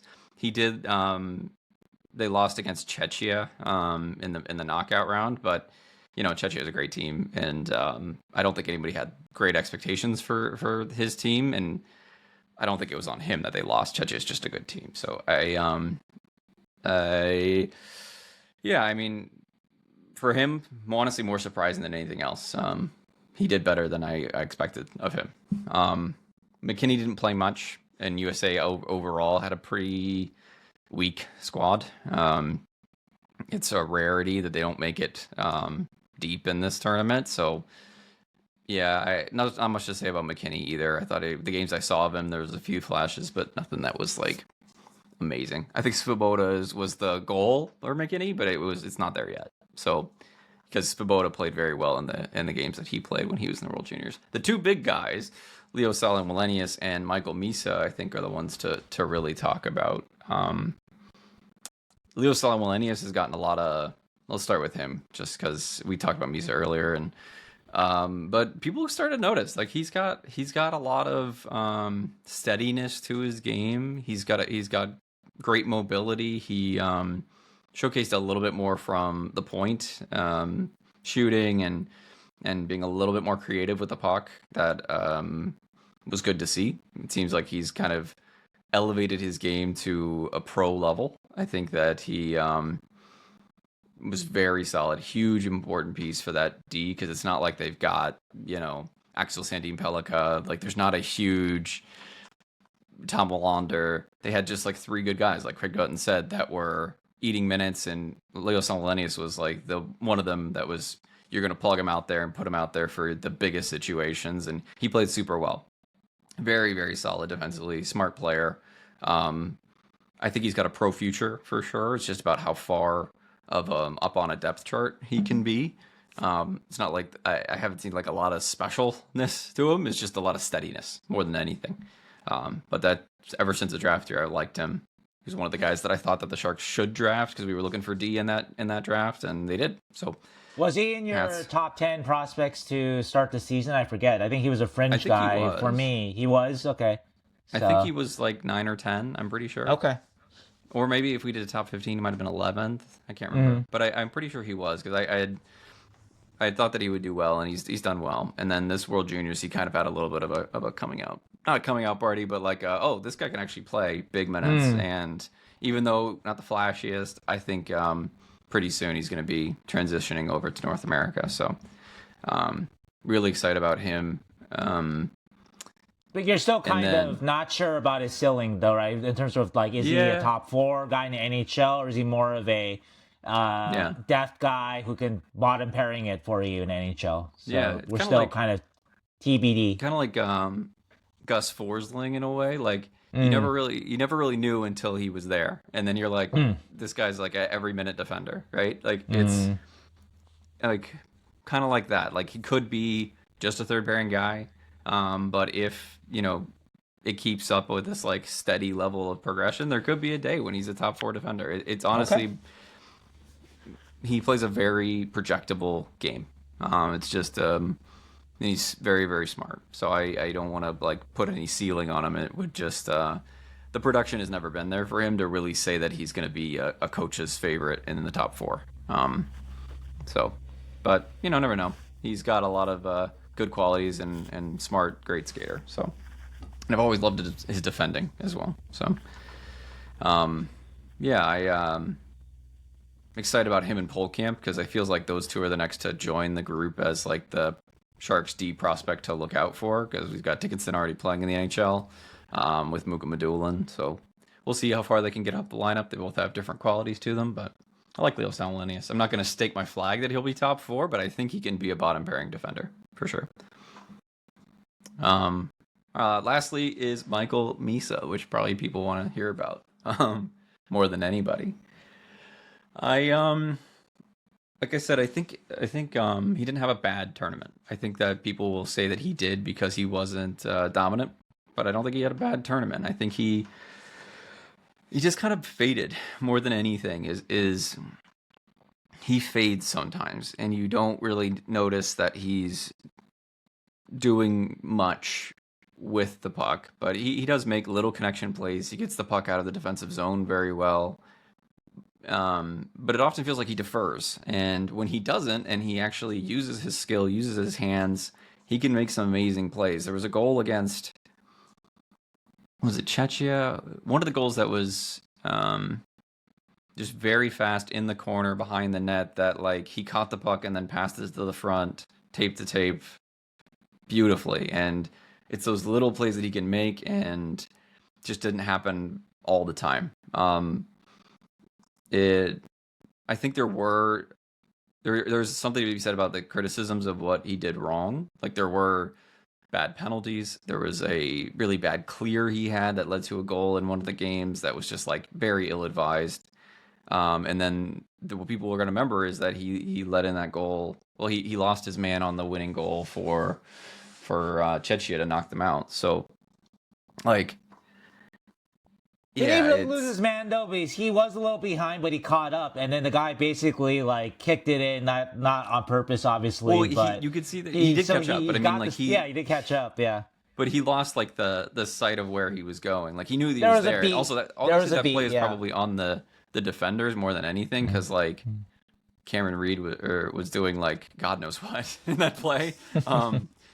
So it's not really on them. Canada's defense had like a tremendous trouble just defending a simple rush. Like, that was like a huge thing. They couldn't defend a rush play, and Czechia is super good at rushing the puck and playing with pace, and they just like couldn't defend And because they're, Zane Preck's not a defensive powerhouse, right? And Cameron Reed had a really bad tournament. Brunicky, you probably expected a little bit more from. He looked a little shaky too, but he's also played like in the NHL, so you would expect he would not. But they couldn't defend the rush. Like, they really just kept letting in bad goals. And then, like I said, Carter George, I don't know. Like, it seemed like when they needed a big save, the puck was going in. And yeah, so it's just interesting because Canada and US have dominated this tournament for a decade plus. And, this was Sweden's year to Sweden or Czechia. Great game for the final. I love what Willie Macklin said about Sweden winning. He said that the last time Sweden won, John Klingberg was on that team. That was 2012. He's like, yeah, that's a long time ago. John Klingberg's an old man now. Yeah, John Klingberg's old now. John Klingberg catching strays. But it's also not like the Frondell is on this team, Eklund's on that team, but I wouldn't say there's like even a guy like Klingberg has an excellent NHL career. Maybe Frey and LSW or one of those guys gets to that level, but I doubt it. So it's just like a very well coached team, and they're always that way at the World Juniors. And Canada continually tries to find out ways to incorporate their stars, and like it never, like they had good offense this year, but like they couldn't defend. They couldn't defend the rush. They were soft, and yeah, I don't know. Kind of a strange thing for a Dale Hunter team. Forwards, like you said, though, right? Like a Michael Misa to defend. I watched. I didn't watch very closely most of it, but I did watch very closely the second and third periods. And I know Michael Misa did the third period there, the bad penalty with the face-off penalty, and the game winner. But I watched a guy, like you mentioned, that made a lot of great connecting plays, like neutral zone. He looked like an NHLer actually on a lot of these plays. Right. And so I wasn't as, in this small sample size that I watched closely, I wasn't as disturbed by, some of the things I've read or whatnot. No, I wasn't as disturbed by his play. Yeah, I think it's a lot of stat watching where people are like, oh, well, he didn't, they didn't win gold and he didn't put up 15 points. He didn't drop 20 points in 7 games like Connor Bedard did or Will Smith did, right? So. He was played like an NHLer. Like, he was on the wall. I thought his board play was excellent. He was like grinding out pucks in the corner and on the wall all the time. It just, with the puck, I don't think he showed off enough of his hands and his skill that he can. Which, it's a short tournament. He came back from injury to be in that squad. So, but he did have a lot of physical tools. He looked like a guy who's been playing in the NHL. In that regard. So I think that's what they also saw with their decision to bring him back to the Sharks instead of going back to juniors, was that, he's playing a projectable game right now. So see how we can incorporate him into the lineup. And, so I'm not as dismayed as everybody else is. I think he had an okay-ish tournament. It's just, whenever Canada loses, it's always someone's fault, right? It's Sam Dickinson's fault. Somebody. Gotta blame somebody. It's Sam Dickinson, it's Michael Misa, it's, whoever's fault. You gotta blame somebody. But I don't think it's on Michael Misa at all. I think he had a better tournament I think Martone had an okay tournament, but there was also like times when Martone is doing the opposite, where he's like trying to do too much, and you're like, "What the fuck are you doing?" And McKenna, I still see a lot of awesomeness with McKenna, but I think people are gonna have to change their expectation of what McKenna is. He's not Bedard and Celebrini. Finger gun top 3 now after World Juniors. I wish we could do this to Craig Button. I don't know how Craig will react to this. Ivar Stenberg, McKenna. 3 is so tough. You move McKenna off of number 1. Stenberg in that, like, I watched Stenberg in that game and I was like, this, like, just a more the gold medal game. Yeah, just a more complete player, a more player willing to grind it out, and also has the skill and the brain. So maybe McKenna has a higher ceiling, but Stenberg is hitting a stride that is more projectable earlier. So I keep using the word projectable today. It just looks more like an NHLer than McKenna does right now. So after the World Juniors, I'm going Stenberg 1, McKenna 2, and then 3. I don't know yet. Gotta keep watching. 3 is tough. Smith's had an okay game, like couple games there. He is an interesting prospect, and I could see why he would go as high as 2 or 3, because like you can see that he's got the talent and he's long and he's got a lot of offensive IQ. So I don't know. I'll keep watching for my number 3, but the biggest thing is I think Stenberg's number 1 now for me. After that is big. Okay, that's a little bit of a recency bias. It might change by the end of the year, but I think Stenberg showed enough that like it's not just a flash in the pan. He was consistent, he was good, and then he was good in the biggest games. Also want to do a quick plug for Tomas Galvas, which I don't know if you watched any of the Czechia games. I watched like all of Czechia because I love Czechia and the way that their style, how they play every year. For the past like 4 or 5 years, they've just had this very fun run and gun, in your face style, heavy forecheck, play with a lot of heart. And Galvas has played in the World Juniors 3 years in a row, even in his draft year, which was 2024. He played for the under-20s, which is rare. Did well in that tournament, even though he was limited minutes. Played last year, did well. And then this year, I think he set a record for Czechia defensemen for points.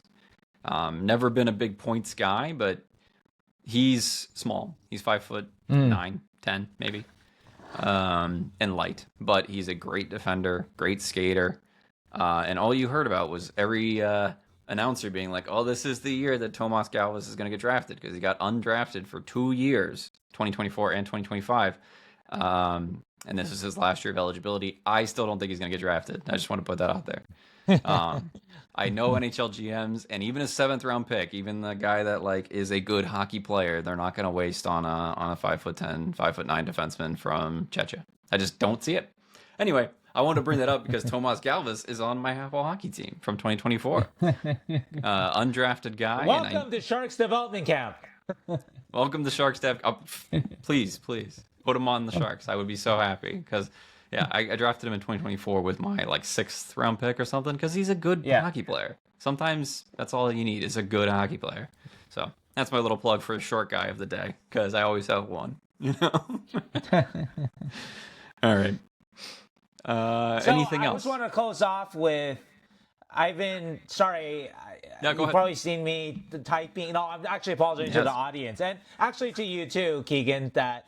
I've been a little distracted the last 20, 30 minutes here. I've been trying to get more information on this Brossoit Allan trade just so I could deliver it for you guys on this podcast just to end. And spoke with Ben Pope, Chicago Sun-Times. He's the beat writer there, does a great job. Ben travels with the team too, so gets a lot of great information. And so just to confirm a couple of things, Brossoit is healthy. Ben thinks that this trade was partly in favor for Brossoit because he was looking for more of an NHL opportunity. Granted, I don't believe that Nedeljkovic or Iskarov are hurt, but maybe the line is a little shorter in San Jose than in Chicago behind, I don't know, Spencer Knight and then Soderblom, which I think is a prospect that Chicago likes. So, also too, in the AHL, Brossoit probably becomes your number 1 guy. I don't know this for a fact, but his experience is a lot greater than Skarek and a Carrier. So that's one thing. A little bit about Nolan Allan. Ben says that Nolan Allan, you guys might have noticed, played 43 games with the Blackhawks last year, but hasn't been able to crack the lineup this year for the Blackhawks. He's been in the AHL the whole time. And so Ben says that he thinks that Allan fell off a little bit mid-season last year and then got jumped by a lot of young defense, which we know Chicago has a long young defense. Ben mentions Rinzel, Kaiser, a couple other guys. So Ben sees him as more of a physical defensive defenseman. Maybe not so good with moving the puck. So it sounds like he's up my career's alley right there. That's kind of what Jake Furlong was brought in as anyway. Yeah, but with Jake Furlong, though, this is something that, talking with my guys here, scouts I talked to, that Jake just never, as you can tell, the Barracuda defense isn't that deep. And so if you're a Sharks sign prospect, if you're not quite cracking it, then maybe you've plateaued a little bit. And so Jake plays a solid, responsible game, but doesn't know, I don't know if there's much ceiling beyond AHL for him. So I think this this trade, his inclusion in it is more about probably equaling up the contracts. Yeah. Yeah. And so, besides doing a favor for Brossoit, like in terms of what is Chicago's motivation for this trade, actually, Ben suspects, and this actually does make sense in terms of, okay, why would Chicago make a trade that looks actually pretty one-sided? The Sharks are getting NHL competent backup goalie. Assets, yeah. Asset, right? They're getting Nolan Allan, who is maybe not what he was when the Blackhawks drafted him in terms of that value, but he still is a guy who played NHL games last year and is still fairly young and was a high pick. For Jake Furlong, who's plateaued a little bit, and a 2028 fourth. The Sharks are getting back a 2028 seventh. So it seems like a really lopsided trade. But the Ryan Ellis contract, Ben suspects that the Blackhawks want that contract, actually. That next year, the Blackhawks line up to have a lot of ELCs, a lot of very inexpensive contracts. And so the Blackhawks are maybe looking for a little somebody to bring them above the floor for sure, to have that option at least. So that's what Ben mentioned, and that probably helps the Sharks out too, because they already have a Carey Price to help carry up the floor.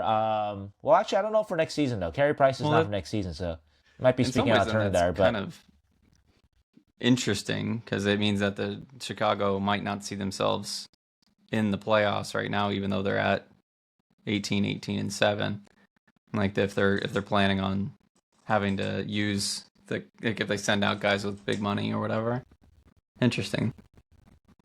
Yeah, and I am wrong about Carey Price actually doesn't count for next year. So, but with Ellis though, that's it. Ellis is still on the books for next year, 6.25 next year, and so that is interesting, right? So that's a little bit of maybe an asset to some degree. Sharks rebuild ahead of the Blackhawks confirmed. We always have to poke fun at the Blackhawks, This is who we're going to be compared to for the next forever. But to add to that note, though, the Sharks do have Logan Couture still on the books next year in terms of carrying them over the floor, because the Sharks may still be in that position, but they had Couture and Ellis, so they've gotten rid of Ellis. Mm-hmm. Yeah, so that's interesting because we just got him, and now he's but interesting. I wonder if there's more trades to come this week from Mike Grier, because it seems like he's woken up, signed an extension, did a trade. What else? What you got, Mike? Slumbering giant there. So yeah. Yeah. What do we got, Mike? Well, give Been us a busy week. Been a busy week. Give us a big one after the weekend games. Give us a big one. He goes and swings for a defenseman. I don't know. Never mind. I'm spitballing. We're rambling. Let's get out of here. Anything else for this week, Sheng? No, I think that's it. So hey, cool to have a trade announced while we're on the podcast. Yeah. Thanks for listening, guys. Hope you enjoy everything this week. A lot going on this week. So chat with you guys later. Hope you like the interviews, and we'll see you next week. Bye.